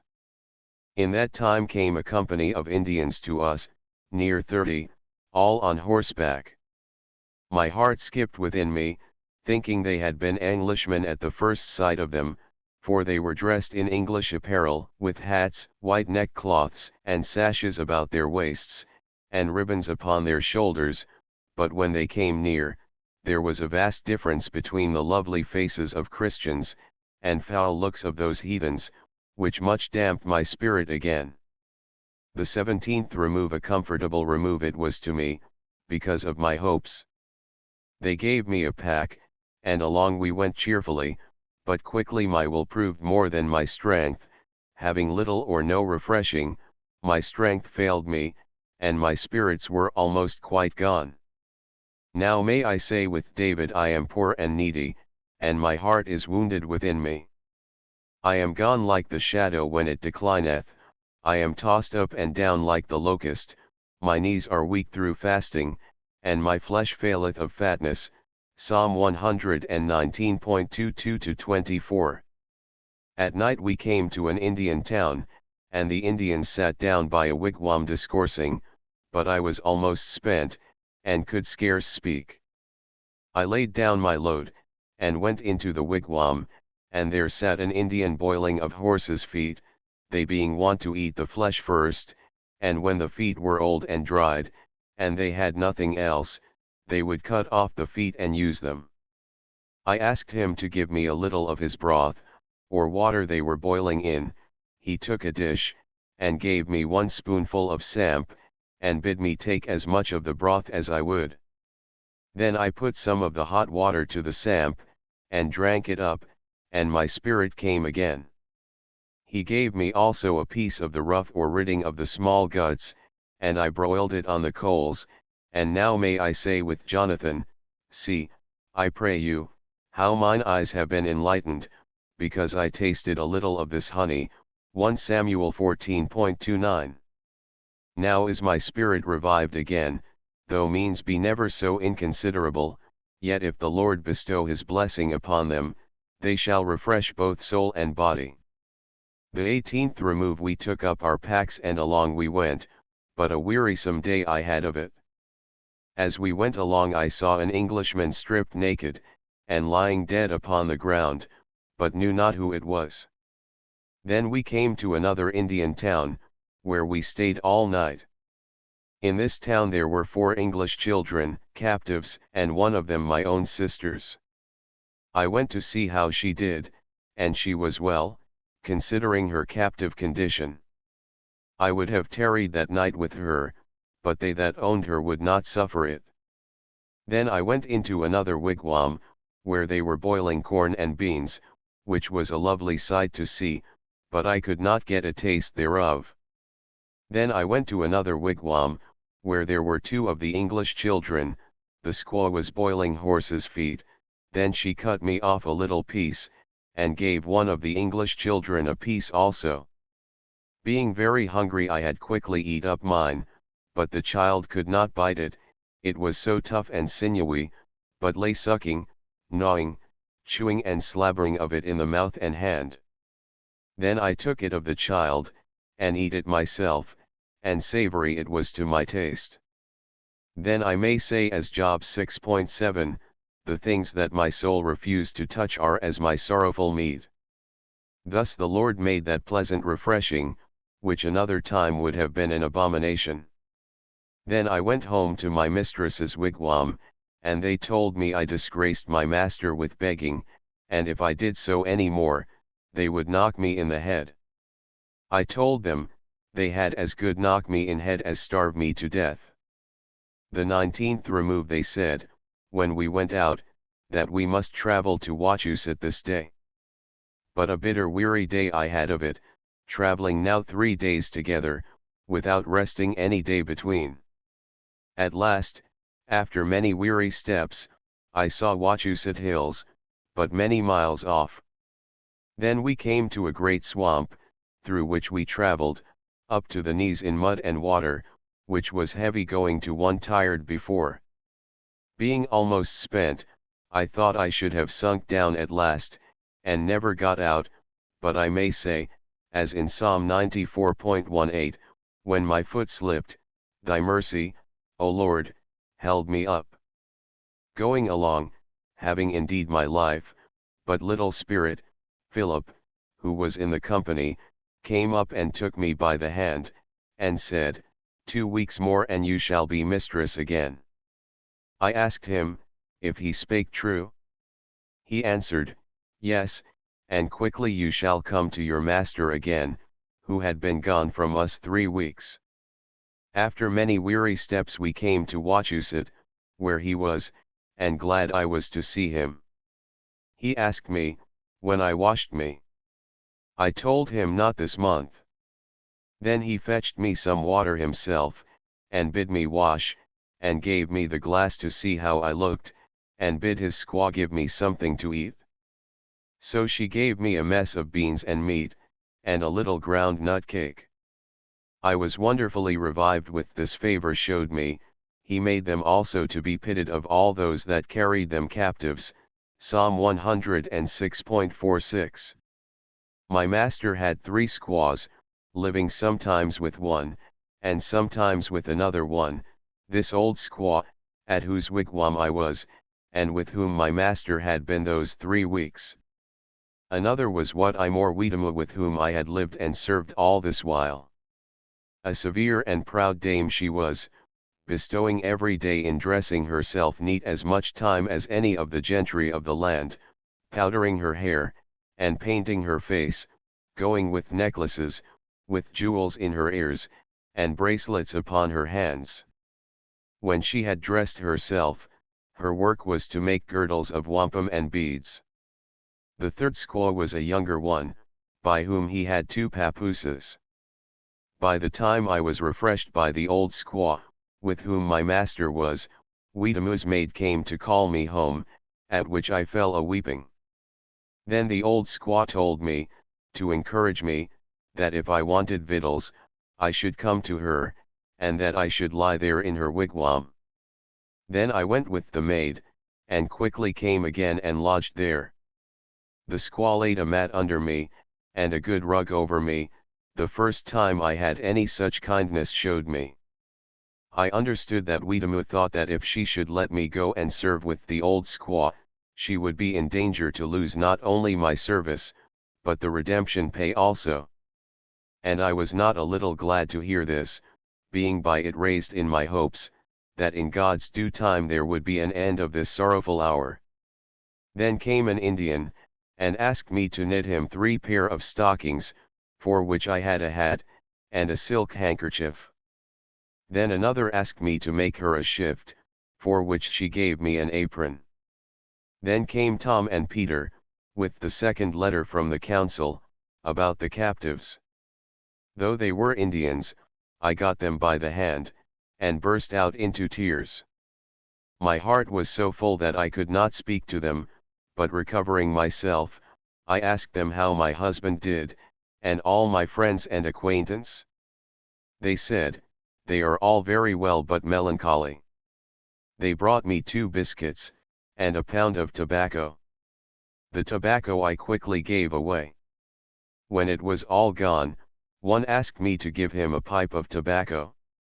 I told him it was all gone. Then began he to rant and threaten. I told him when my husband came I would give him some. Hang him, rogue, says he, I will knock out his brains, if he comes here. And then again, in the same breath they would say that if there should come 100 without guns, they would do them no hurt. So unstable and like madmen they were. So that fearing the worst, I durst not send to my husband, though there were some thoughts of his coming to redeem and fetch me, not knowing what might follow. For there was little more trust to them than to the master they served. When the letter was come, the Sagamores met to consult about the captives, and called me to them to inquire how much my husband would give to redeem me.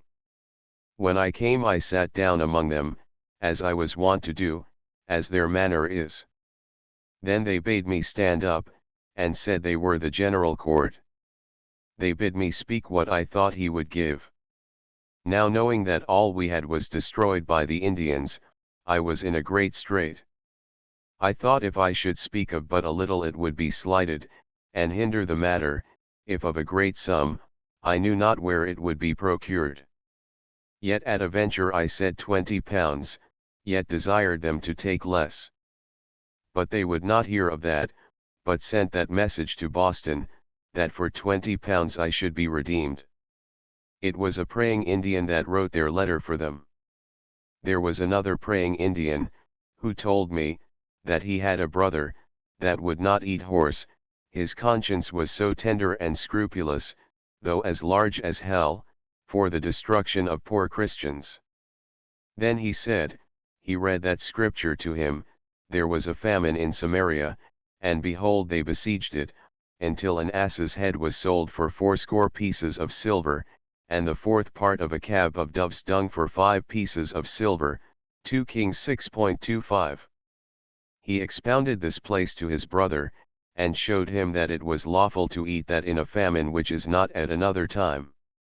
And now, says he will eat horse with any Indian of them all. There was another praying Indian, who when he had done all the mischief that he could, betrayed his own father into the English hands, thereby to purchase his own life. Another praying Indian was at Sudbury fight, though, as he deserved, he was afterward hanged for it. There was another praying Indian, so wicked and cruel, as to wear a string about his neck, strung with Christians' fingers. Another praying Indian, when they went to Sudbury fight, went with them, and his squaw also with him, with her papoose at her back. Before they went to that fight they got a company together to powwow.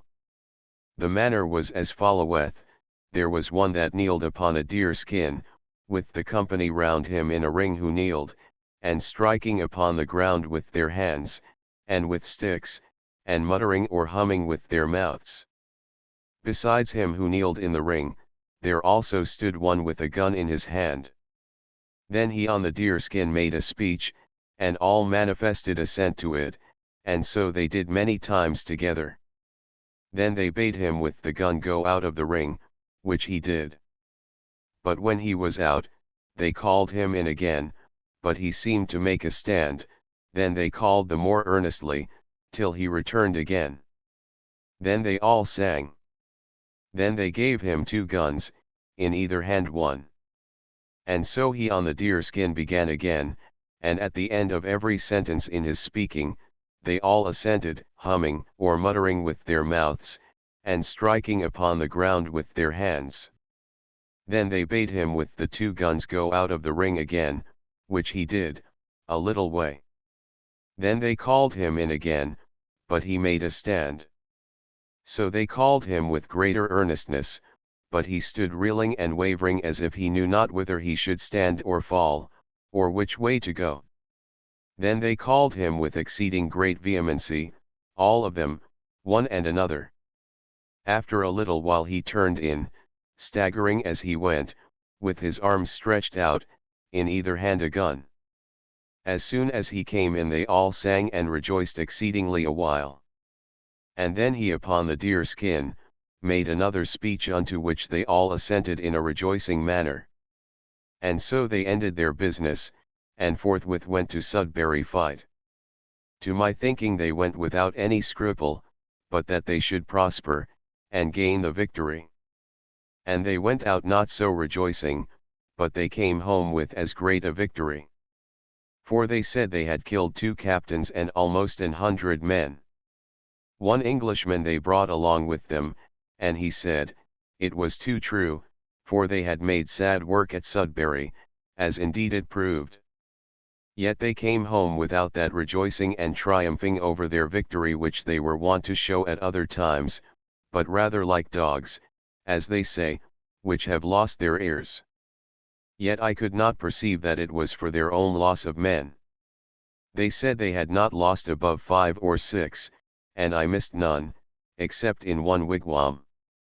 When they went, they acted as if the devil had told them that they should gain the victory, and now they acted as if the devil had told them they should have a fall.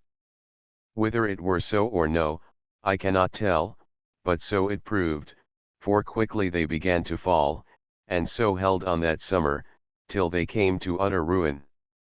They came home on a Sabbath day, and the powwow that kneeled upon the deerskin came home, I may say, without abuse, as black as the devil.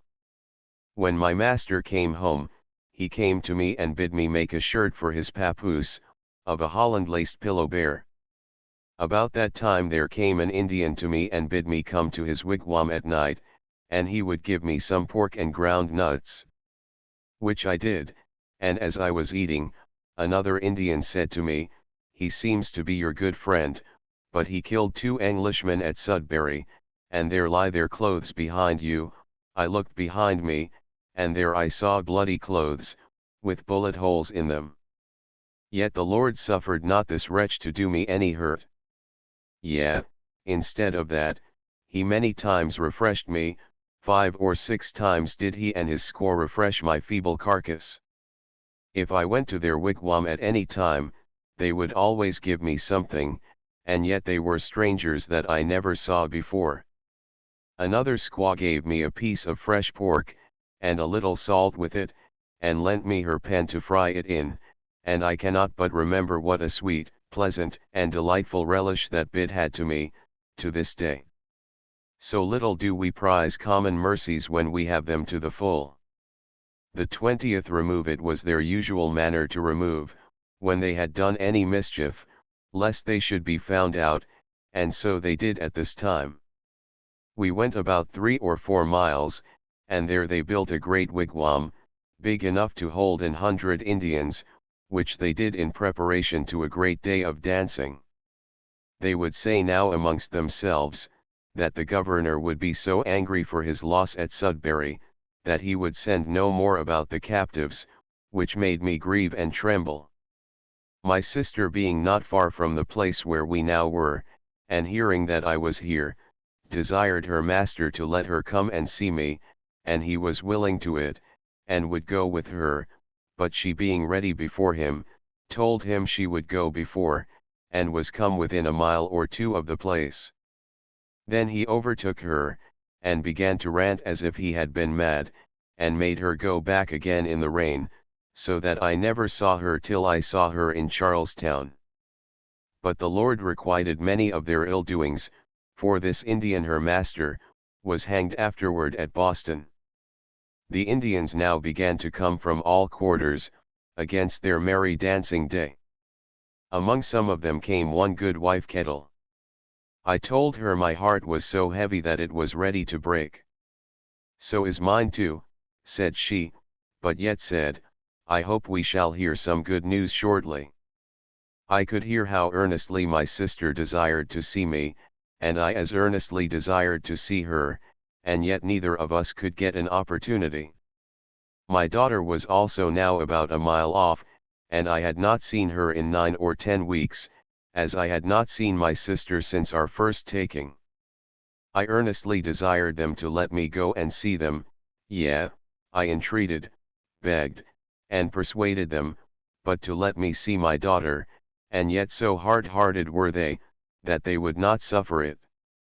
They made use of their tyrannical power whilst they had it, but through the Lord's wonderful mercy, their time was now but short. On a Sabbath day, the sun being about an hour high in the afternoon, came Mr. John Hoare, the council permitting him, and his own forward spirit inclining him, together with the 2 forementioned Indians, Tom and Peter, with their 3rd letter from the council. When they came near, I was abroad.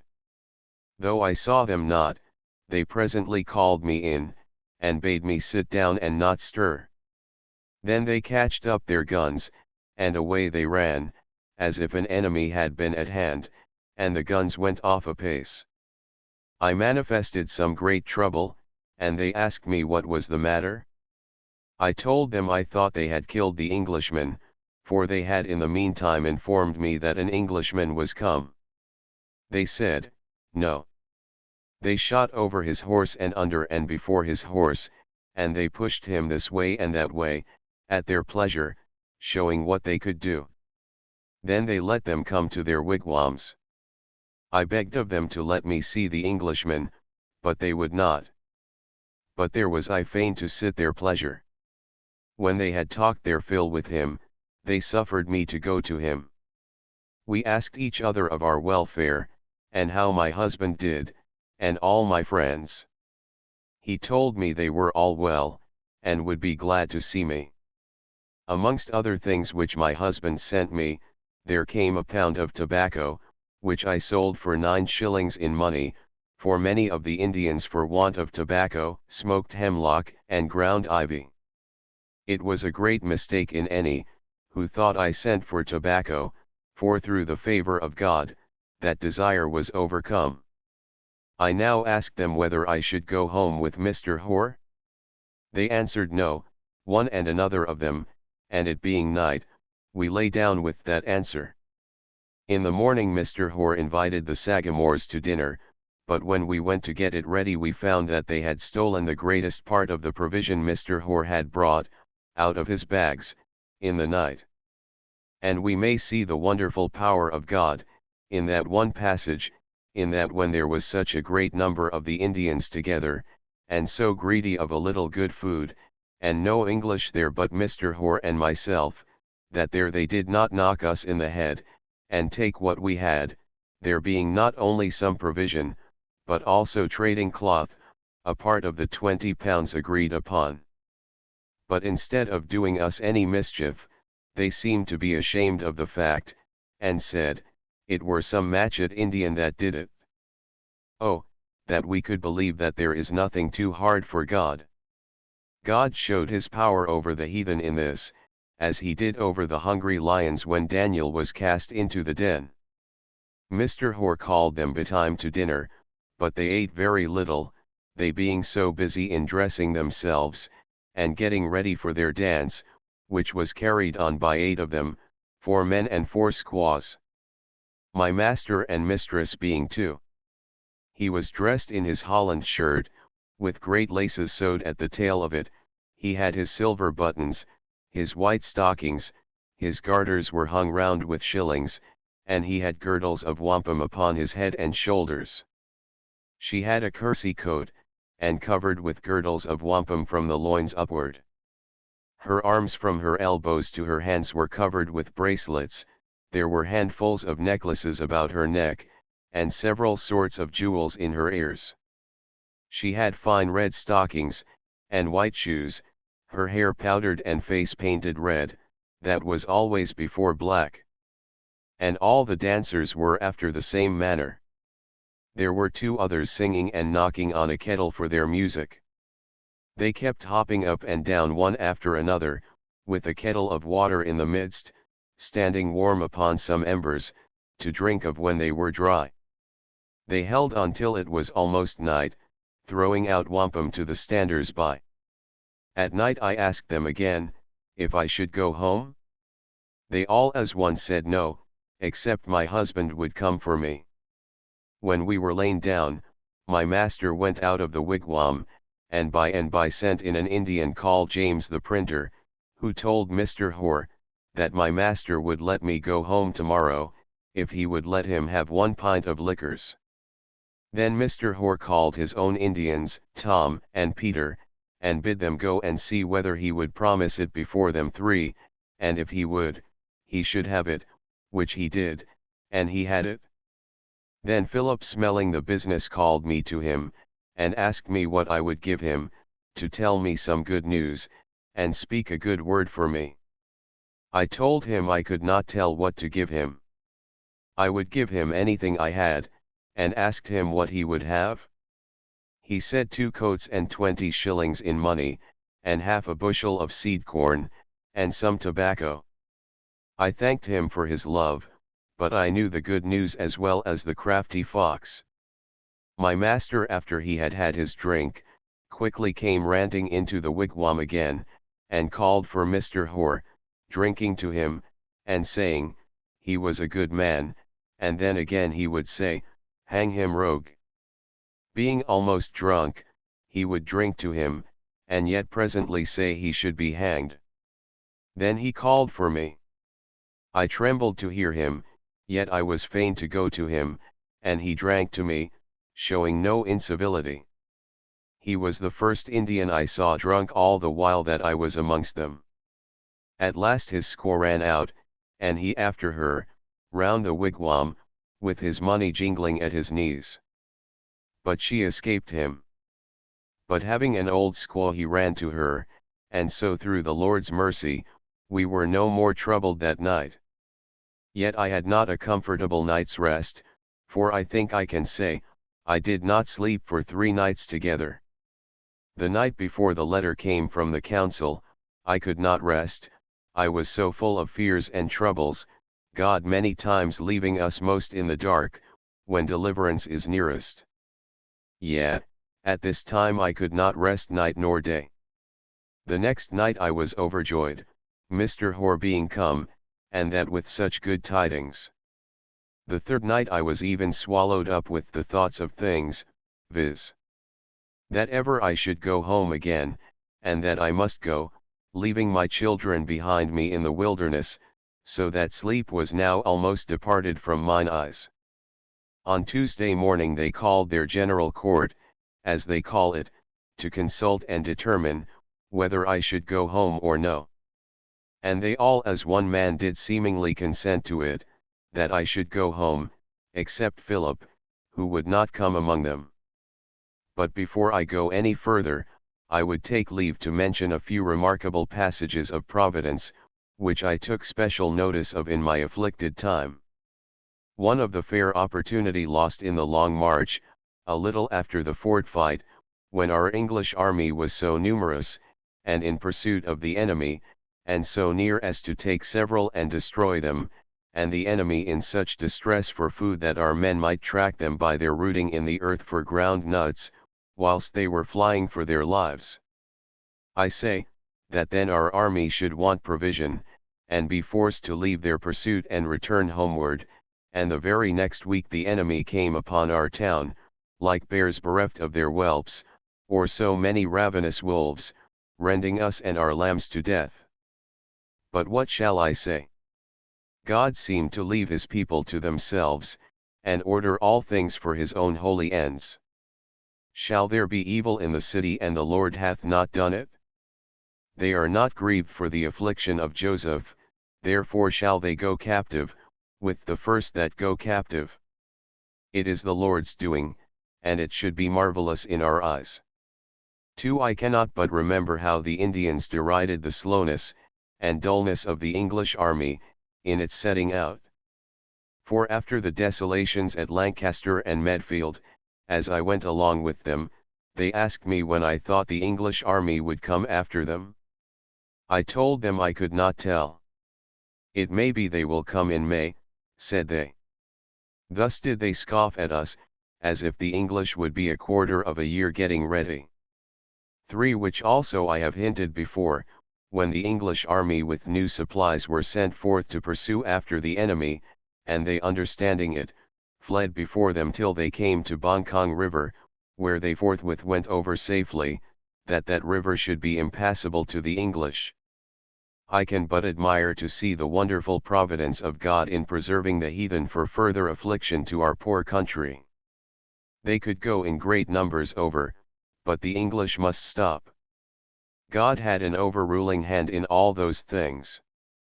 For it was thought, if their corn were cut down, they would starve and die with hunger, and all their corn that could be found was destroyed, and they driven from that little they had in store, into the woods in the midst of winter, and yet how to admiration did the Lord preserve them for his holy ends, and the destruction of many still amongst the English. Strangely did the Lord provide for them, that I did not see, all the time I was among them, one man, woman, or child, die with hunger. Though many times they would eat that a hog or a dog would hardly touch, yet by that God strengthened them to be a scourge to his people. The chief and commonest food was ground nuts. They eat also nuts and acorns, artichokes, lily roots, ground beans, and several other weeds and roots, that I know not. They would pick up old bones, and cut them to pieces at the joints, and if they were full of worms and maggots, they would scald them over the fire to make the vermin come out, and then boil them, and drink up the liquor, and then beat the great ends of them in a mortar, and so eat them. They would eat horses' guts, and hares, and all sorts of wild birds which they could catch, also bear, venison, beaver, tortoise, frogs, squirrels, dogs, skunks, rattlesnakes, yea, the very bark of trees, besides all sorts of creatures, and provision which they plundered from the English. I can but stand in admiration to see the wonderful power of God in providing for such a vast number of our enemies in the wilderness, where there was nothing to be seen, but from hand to mouth. Many times in a morning, the generality of them would eat up all they had, and yet have some further supply against they wanted. It is said, Oh, that my people had hearkened to me, and Israel had walked in my ways, I should soon have subdued their enemies, and turned my hand against their adversaries. Psalm 81.13-14. But now our perverse and evil carriages in the sight of the Lord, have so offended him, that instead of turning his hand against them, the Lord feeds and nourishes them up to be a scourge to the whole land. 5. Another thing that I would observe is the strange providence of God, in turning things about when the Indians was at the highest, and the English at the lowest. I was with the enemy 11 weeks and 5 days, and not 1 week passed without the fury of the enemy, and some desolation by fire and sword upon one place or other. They mourned, with their black faces, for their own losses, yet triumphed and rejoiced in their inhumane, and many times devilish cruelty to the English.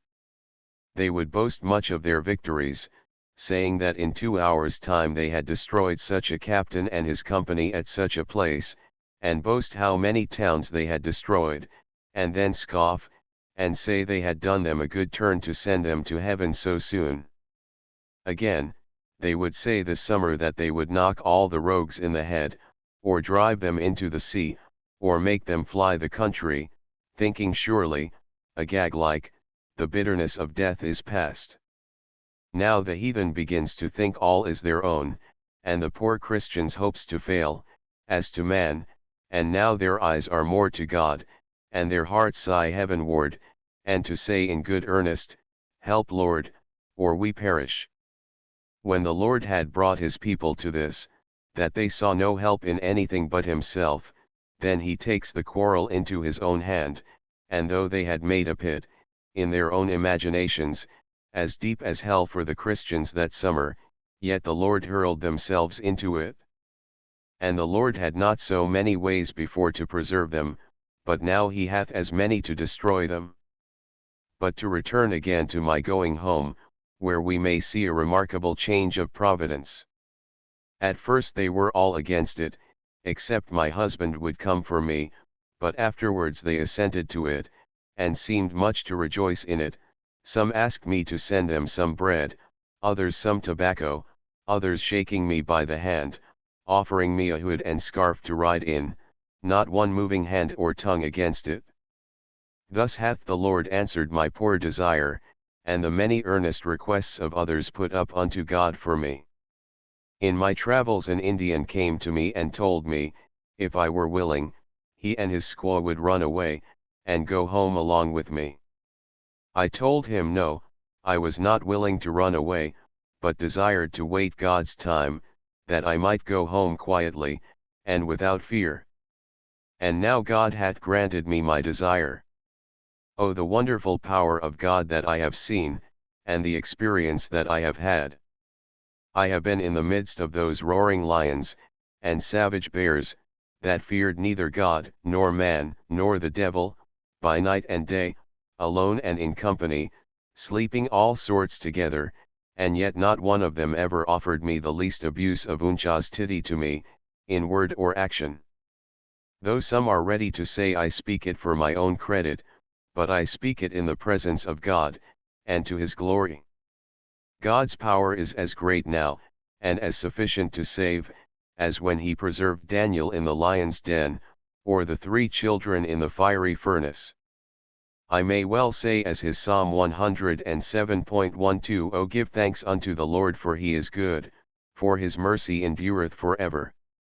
Let the redeemed of the Lord say so, whom he hath redeemed from the hand of the enemy, especially that I should come away in the midst of so many hundreds of enemies quietly and peaceably, and not a dog moving his tongue.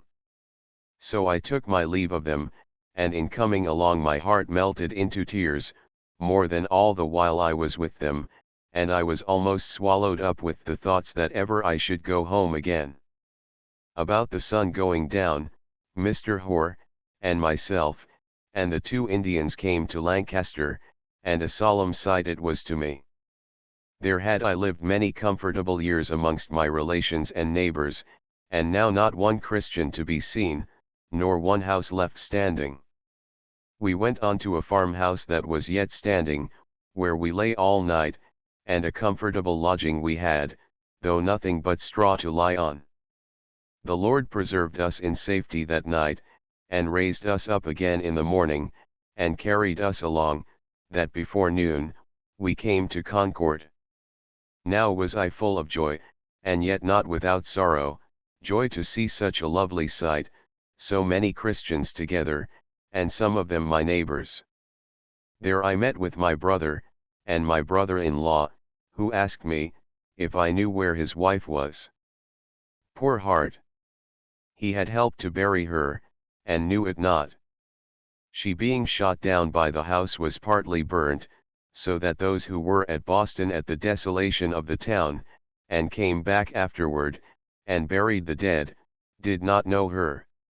Yet I was not without sorrow, to think how many were looking and longing, and my own children amongst the rest, to enjoy that deliverance that I had now received, and I did not know whether ever I should see them again. Being recruited with food and raiment, we went to Boston that day, where I met with my dear husband, but the thoughts of our dear children, one being dead, and the other we could not tell where, abetted our comfort each to other. I was not before so much hemmed in with the merciless and cruel heathen, but now as much with pitiful, tender-hearted, and compassionate Christians. In that poor, and distressed, and beggarly condition I was received in, I was kindly entertained in several houses. So much love I received from several, some of whom I knew, and others I knew not, that I am not capable to declare it. But the Lord knows them all by name. The Lord reward them sevenfold into their bosoms of his spirituals, for their temporals. The £20, the price of my redemption, was raised by some Boston gentlemen, and Mrs. Usher, whose bounty and religious charity, I would not forget to make mention of. Then Mr. Thomas Shepherd of Charlestown received us into his house, where we continued 11 weeks, and a father and mother they were to us. And many more tender-hearted friends we met with in that place. We were now in the midst of love, yet not without much and frequent heaviness of heart for our poor children, and other relations, who were still in affliction. The week following, after my coming in, the governor and council sent forth to the Indians again, and that not without success, for they brought in my sister, and good wife Kettle.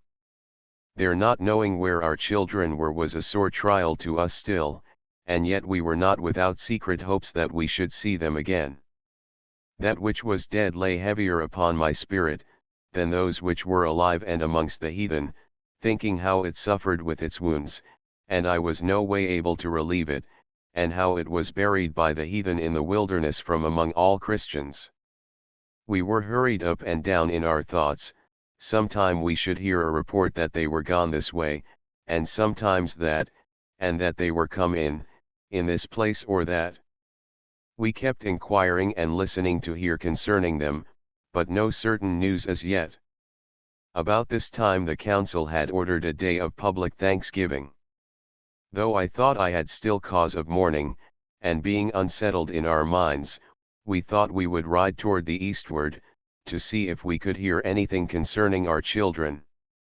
And as we were riding along, God is the wise disposer of all things, between Ipswich and Rowley we met with Mr. William Hubbard, who told us that our son Joseph was come in to Major Waldron's, and another with him, which was my sister's son.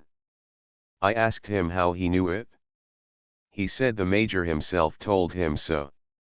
So along we went till we came to Newbury, and their minister being absent, they desired my husband to preach the thanksgiving for them, but he was not willing to stay there that night, but would go over to Salisbury, to hear further, and come again in the morning, which he did, and preached there that day. At night, when he had done, one came and told him that his daughter was come in at Providence. Here was mercy on both hands. Now hath God fulfilled that precious scripture which was such a comfort to me in my distressed condition. When my heart was ready to sink into the earth, my children being gone, I could not tell whither, and my knees trembling under me, and I was walking through the valley of the shadow of death, then the Lord brought, and now has fulfilled that reviving word unto me, thus saith the Lord, refrain thy voice from weeping, and thine eyes from tears, for thy work shall be rewarded, saith the Lord, and they shall come again from the land of the enemy.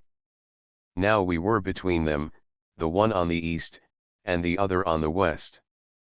Our son being nearest, we went to him first, to Portsmouth, where we met with him, and with the Major also, who told us he had done what he could, but could not redeem him under £7, which the good people thereabouts were pleased to pay. The Lord reward the Major, and all the rest, though unknown to me, for their labor of love. My sister's son was redeemed for £4, which the council gave order for the payment of. Having now received one of our children, we hastened toward the other. Going back through Newbury, my husband preached there on the Sabbath day, for which they rewarded him many-fold. On Monday we came to Charlestown, where we heard that the governor of Rhode Island had sent over for our daughter, to take care of her, being now within his jurisdiction, which should not pass without our acknowledgments. But she being nearer Rehoboth than Rhode Island, Mr. Newman went over, and took care of her and brought her to his own house. And the goodness of God was admirable to us in our low estate, in that he raised up passionate friends on every side to us, when we had nothing to recompense any for their love. The Indians were now gone that way, that it was apprehended dangerous to go to her. But the carts which carried provision to the English army, being guarded, brought her with them to Dorchester, where we received her safe. Blessed be the Lord for it, for great is his power, and he can do whatsoever seemeth him good. Her coming in was after this manner: she was travelling one day with the Indians, with her basket at her back, the company of Indians were got before her, and gone out of sight, all except one squaw. She followed the squaw till night, and then both of them lay down, having nothing over them but the heavens and under them but the earth. Thus she travelled 3 days together, not knowing whither she was going, having nothing to eat or drink but water, and green hurtleberries. At last they came into Providence, where she was kindly entertained by several of that town. The Indians often said that I should never have her under £20. But now the Lord hath brought her in upon free cost, and given her to me the second time. The Lord make us a blessing indeed, each to others. Now have I seen that scripture also fulfilled: if any of thine be driven out to the outmost parts of heaven, from thence will the Lord thy God gather thee, and from thence will he fetch thee. And the Lord thy God will put all these curses upon thine enemies, and on them which hate thee, which persecuted thee. Deuteronomy 30.4-7. Thus hath the Lord brought me and mine out of that horrible pit, and hath set us in the midst of tender-hearted and compassionate Christians. It is the desire of my soul that we may walk worthy of the mercies received, and which we are receiving. Our family being now gathered together, those of us that were living, the South Church in Boston hired an house for us. Then we removed from Mr. Shepherd's, those cordial friends, and went to Boston, where we continued about 3/4 of a year. Still the Lord went along with us, and provided graciously for us. I thought it somewhat strange to set up housekeeping with bare walls, but as Solomon says, money answers all things, and that we had through the benevolence of Christian friends, some in this town, and some in that, and others, and some from England, that in a little time we might look, and see the house furnished with love. The Lord hath been exceeding good to us in our low estate, in that when we had neither house nor home, nor other necessaries, the Lord so moved the hearts of these and those towards us, that we wanted neither food, nor raiment for ourselves or ours. There is a friend which sticketh closer than a brother, Proverbs 18:24. And how many such friends have we found, and now living amongst? And truly such a friend have we found him to be unto us, in whose house we lived, viz. Mr. James Whitcomb, a friend unto us near hand, and afar off. I can remember the time when I used to sleep quietly without workings in my thoughts, whole nights together, but now it is other ways with me. When all are fast about me, and no eye open, but his whoever waketh, my thoughts are upon things past, upon the awful dispensation of the Lord towards us, upon his wonderful power and might, in carrying of us through so many difficulties, in returning us in safety, and suffering none to hurt us. I remember in the night season, how the other day I was in the midst of thousands of enemies, and nothing but death before me. It is then hard work to persuade myself, that ever I should be satisfied with bread again. But now we are fed with the finest of the wheat, and, as I may say, with honey out of the rock. Instead of the husk, we have the fat calf. The thoughts of these things in the particulars of them, and of the love and goodness of God towards us, make it true of me, what David said of himself, I watered my couch with my tears, Psalm 6.6. Oh! The wonderful power of God that mine eyes have seen, affording matter enough for my thoughts to run in, that when others are sleeping mine eyes are weeping. I have seen the extreme vanity of this world. 1 hour I have been in health, and wealthy, wanting nothing. But the next hour in sickness and wounds, and death, having nothing but sorrow and affliction. Before I knew what affliction meant, I was ready sometimes to wish for it.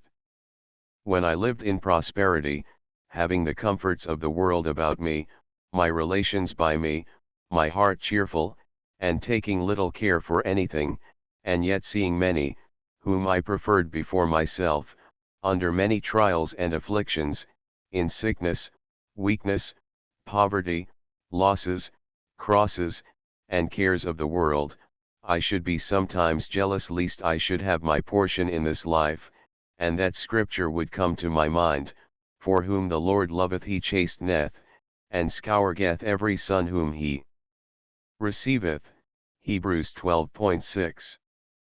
But now I see the Lord had his time to scourge and chasten me. The portion of some is to have their afflictions by drops, now one drop and then another, but the dregs of the cup, the wine of astonishment, like a sweeping rain that leaveth no food, did the Lord prepare to be my portion. Affliction I wanted, and affliction I had, full measure, I thought, pressed down and running over. Yet I see, when God calls a person to anything, and through never so many difficulties, yet he is fully able to carry them through and make them see, and say they have been gainers thereby. And I hope I can say in some measure, as David did, it is good for me that I have been afflicted. The Lord hath showed me the vanity of these outward things. that they are the vanity of vanities, and vexation of spirit, that they are but a shadow, a blast, a bubble, and things of no continuance. That we must rely on God Himself, and our whole dependence must be upon Him.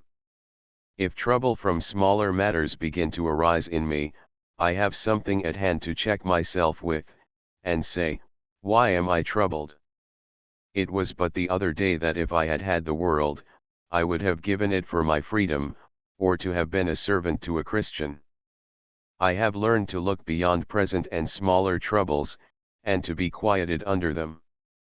As Moses said, stand still and see the salvation of the Lord, Exodus 14.13. Finus. End of the Project Gutenberg ebook narrative of the captivity and restoration of Mrs. Mary Rowlandson. Updated editions will replace the previous one. The old editions will be renamed. Creating the works from print editions not protected by U.S. copyright law means that no one owns a United States copyright in these works, so the Foundation, and you, can copy and distribute it in the United States without permission and without paying copyright royalties. Special rules, set forth in the General Terms of Use part of this license, apply to copying and distributing Project Gutenberg trademark electronic works to protect the Project Gutenberg trademark concept and trademark. Project Gutenberg is a registered trademark, and may not be used if you charge for an ebook, except by following the terms of the trademark license, including paying royalties for use of the Project Gutenberg trademark. If you do not charge anything for copies of this ebook, complying with the trademark license is very easy. You may use this ebook for nearly any purpose, such as creation of derivative works, reports, performances, and research. Project Gutenberg ebooks may be modified and printed and given away. You may do practically anything in the United States with ebooks not protected by U.S. copyright law. Redistribution is subject to the trademark license, especially commercial redistribution.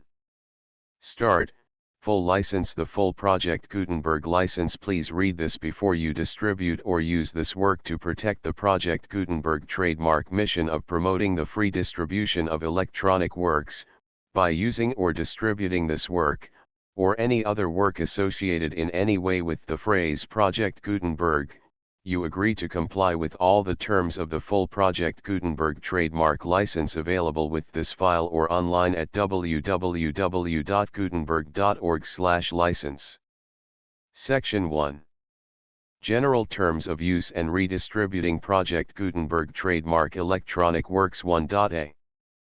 By reading or using any part of this Project Gutenberg trademark electronic work, you indicate that you have read, understand, agree to and accept all the terms of this license and intellectual property, trademark/copyright, agreement. If you do not agree to abide by all the terms of this agreement, you must cease using and return or destroy all copies of Project Gutenberg trademark electronic works in your possession. If you paid a fee for obtaining a copy of or access to a Project Gutenberg trademark electronic work and you do not agree to be bound by the terms of this agreement, you may obtain a refund from the person or entity to whom you paid the fee as set forth in paragraph 1.e.8. 1.b. Project Gutenberg is a registered trademark. It may only be used on or associated in any way with an electronic work by people who agree to be bound by the terms of this agreement.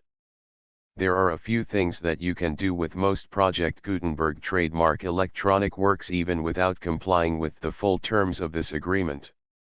See paragraph 1.c below. There are a lot of things you can do with Project Gutenberg trademark electronic works if you follow the terms of this agreement and help preserve free future access to Project Gutenberg trademark electronic works. See paragraph 1.e below. 1.c. The Project Gutenberg Literary Archive Foundation, the Foundation or PGLOF, owns a compilation copyright in the collection of Project Gutenberg trademark electronic works. Nearly all the individual works in the collection are in the public domain in the United States.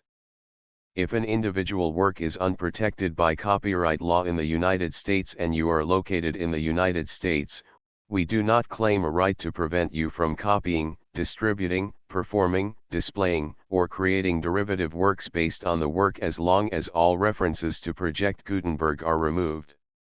Of course, we hope that you will support the Project Gutenberg trademark mission of promoting free access to electronic works by freely sharing Project Gutenberg trademark works in compliance with the terms of this agreement for keeping the Project Gutenberg trademark name associated with the work. You can easily comply with the terms of this agreement by keeping this work in the same format with its attached full Project Gutenberg trademark license when you share it without charge with others. 1.d.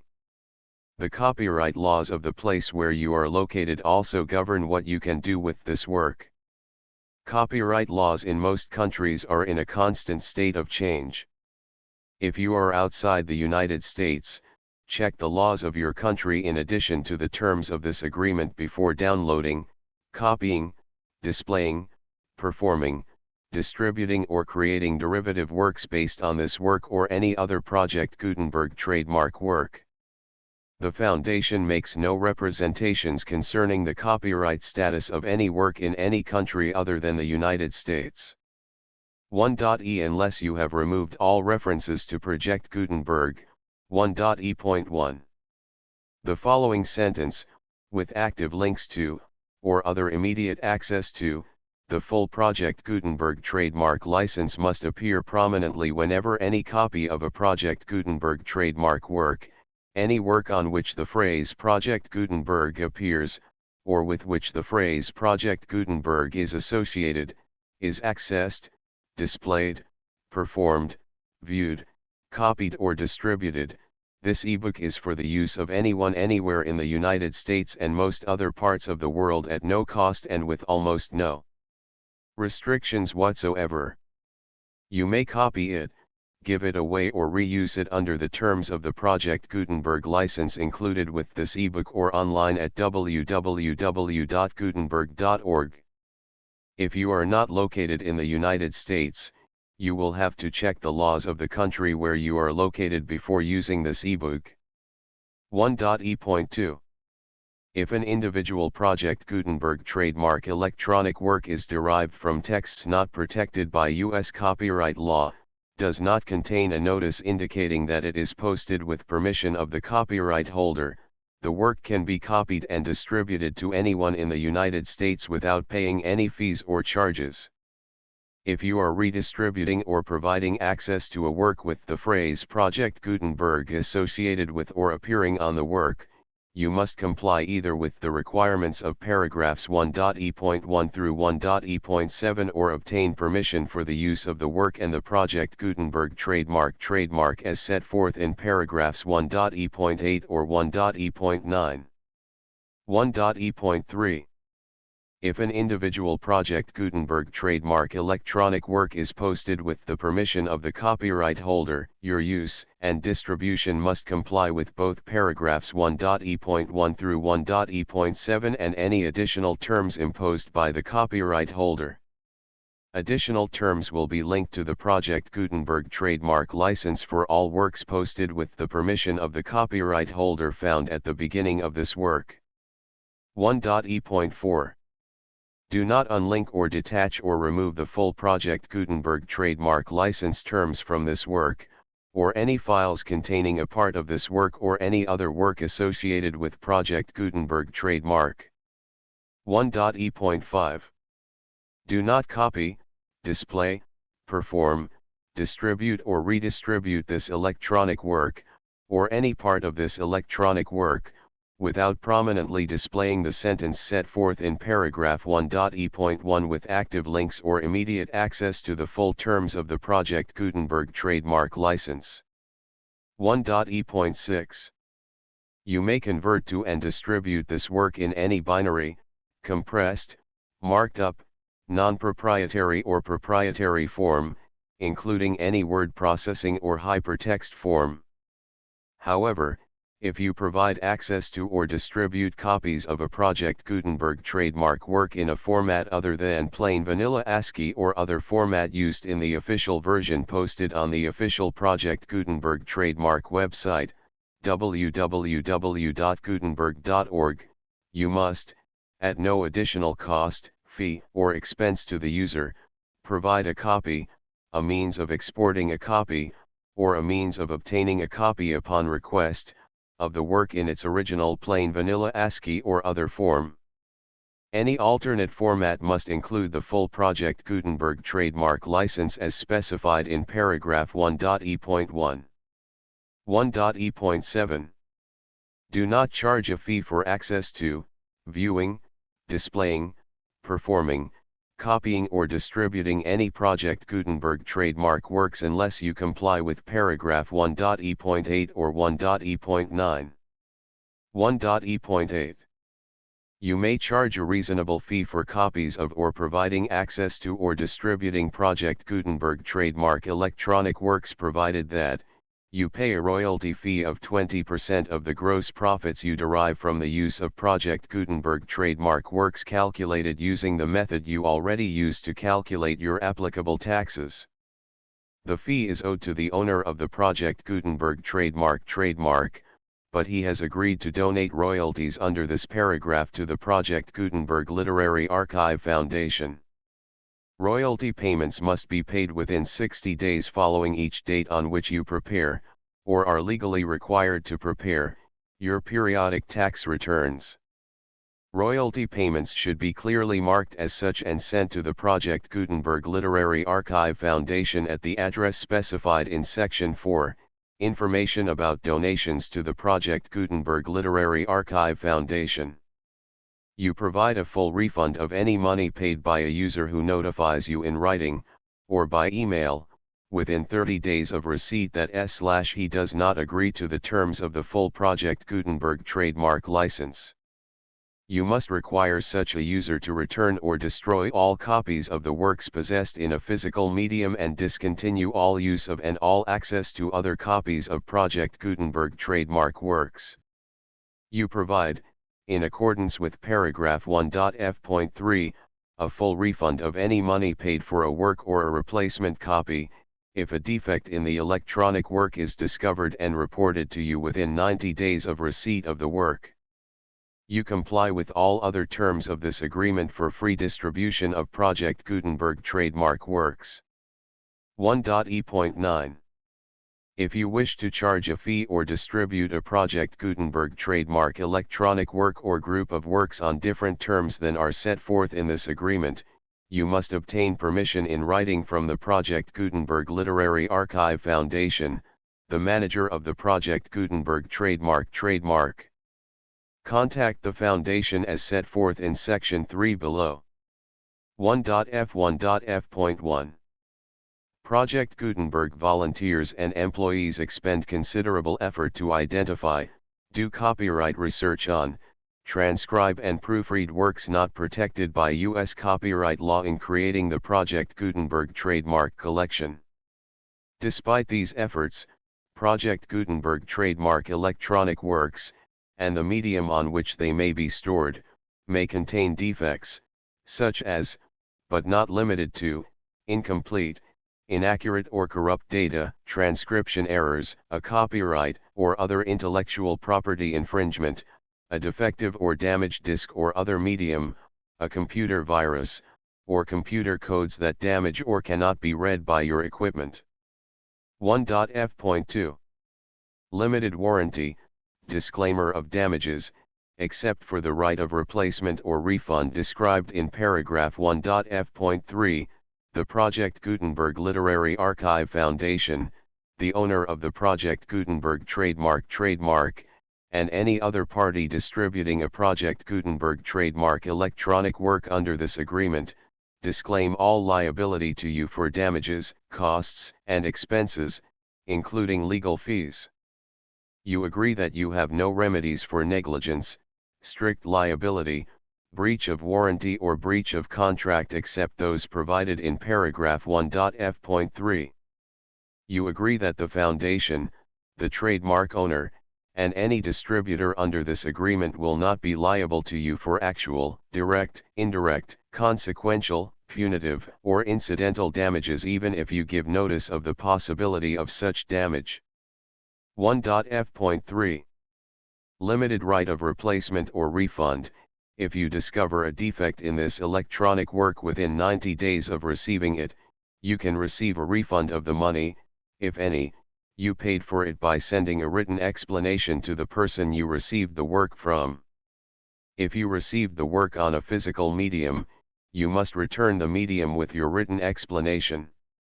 The person or entity that provided you with the defective work may elect to provide a replacement copy in lieu of a refund. If you received the work electronically, the person or entity providing it to you may choose to give you a second opportunity to receive the work electronically in lieu of a refund. If the second copy is also defective, you may demand a refund in writing without further opportunities to fix the problem. 1.f.4 Except for the limited right of replacement or refund set forth in paragraph 1.f.3, this work is provided to you as is, with no other warranties of any kind, express or implied, including but not limited to warranties of merchantability or fitness for any purpose. 1.f.5 Some states do not allow disclaimers of certain implied warranties or the exclusion or limitation of certain types of damages.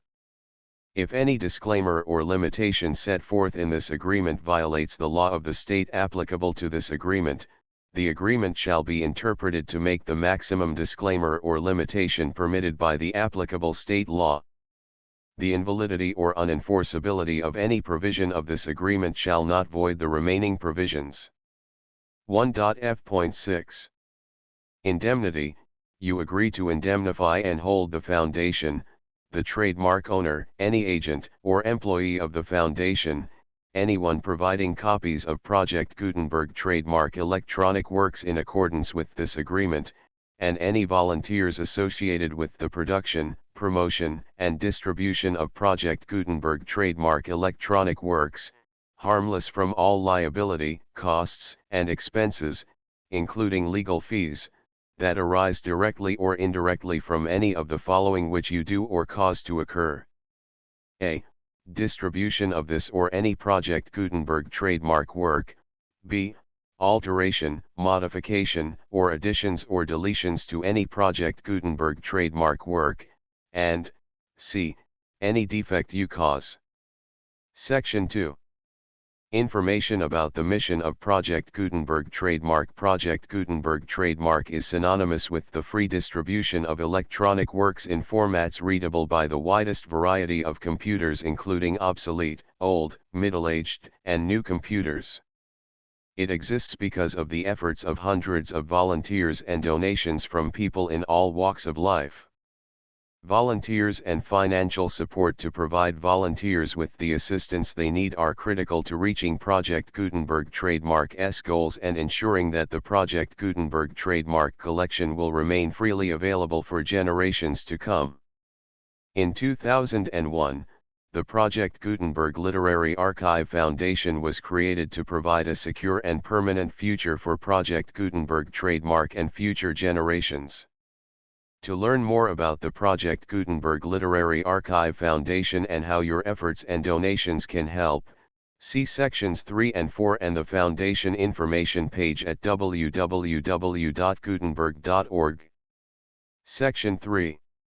Information about the Project Gutenberg Literary Archive Foundation. The Project Gutenberg Literary Archive Foundation is a non-profit 501(c)(3) educational corporation organized under the laws of the state of Mississippi and granted tax-exempt status by the Internal Revenue Service. The Foundation's IN or federal tax identification number is 64-6221541. Contributions to the Project Gutenberg Literary Archive Foundation are tax-deductible to the full extent permitted by U.S. federal laws and your state's laws. The Foundation's business office is located at 809 North 1500 West, Salt Lake City, Utah 84116801596-1887. Email contact links and up-to-date contact information can be found at the Foundation's website and official page at www.gutenberg.org/contact section 4. Information about donations to the Project Gutenberg Literary Archive Foundation. Project Gutenberg trademark depends upon and cannot survive without widespread public support and donations to carry out its mission of increasing the number of public domain and licensed works that can be freely distributed in machine-readable form accessible by the widest array of equipment including outdated equipment. Many small donations, $1 to $5,000, are particularly important to maintaining tax-exempt status with the IRS. The Foundation is committed to complying with the laws regulating charities and charitable donations in all 50 states of the United States. Compliance requirements are not uniform and it takes a considerable effort, much paperwork, and many fees to meet and keep up with these requirements. We do not solicit donations in locations where we have not received written confirmation of compliance. To send donations or determine the status of compliance for any particular state, visit www.gutenberg.org/donate. While we cannot and do not solicit contributions from states where we have not met the solicitation requirements, we know of no prohibition against accepting unsolicited donations from donors in such states who approach us with offers to donate. International donations are gratefully accepted, but we cannot make any statements concerning tax treatment of donations received from outside the United States. U.S. laws alone swamp our small staff. Please check the Project Gutenberg web pages for current donation methods and addresses. Donations are accepted in a number of other ways including checks, online payments, and credit card donations. To donate, please visit www.gutenberg.org/donate. Section 5. General information about Project Gutenberg trademark electronic works. Professor Michael S. Hart was the originator of the Project Gutenberg trademark concept of a library of electronic works that could be freely shared with anyone. For 40 years, he produced and distributed Project Gutenberg trademark ebooks with only a loose network of volunteer support. Project Gutenberg trademark ebooks are often created from several printed editions, all of which are confirmed as not protected by copyright in the U.S. unless a copyright notice is included. Thus, we do not necessarily keep ebooks in compliance with any particular paper edition. Most people start at our website, which has the main PG search facility, www.gutenberg.org. This website includes information about Project Gutenberg trademark, including how to make donations to the Project Gutenberg Literary Archive Foundation, how to help produce our new ebooks, and how to subscribe to our email newsletter to hear about new ebooks. Narrative of the Captivity and Restoration of Mrs. Mary Rowlandson. The first, remove the second, remove the third, remove the fourth, remove the fifth, remove the sixth, remove the seventh, remove the eighth, remove the ninth, remove the 10th, remove the 11th, remove the 12th, remove the 13th, remove the 14th, remove the 15th, remove the 16th, remove all the 17th, remove the 18th, remove the 19th, remove the 20th, remove the full Project Gutenberg license.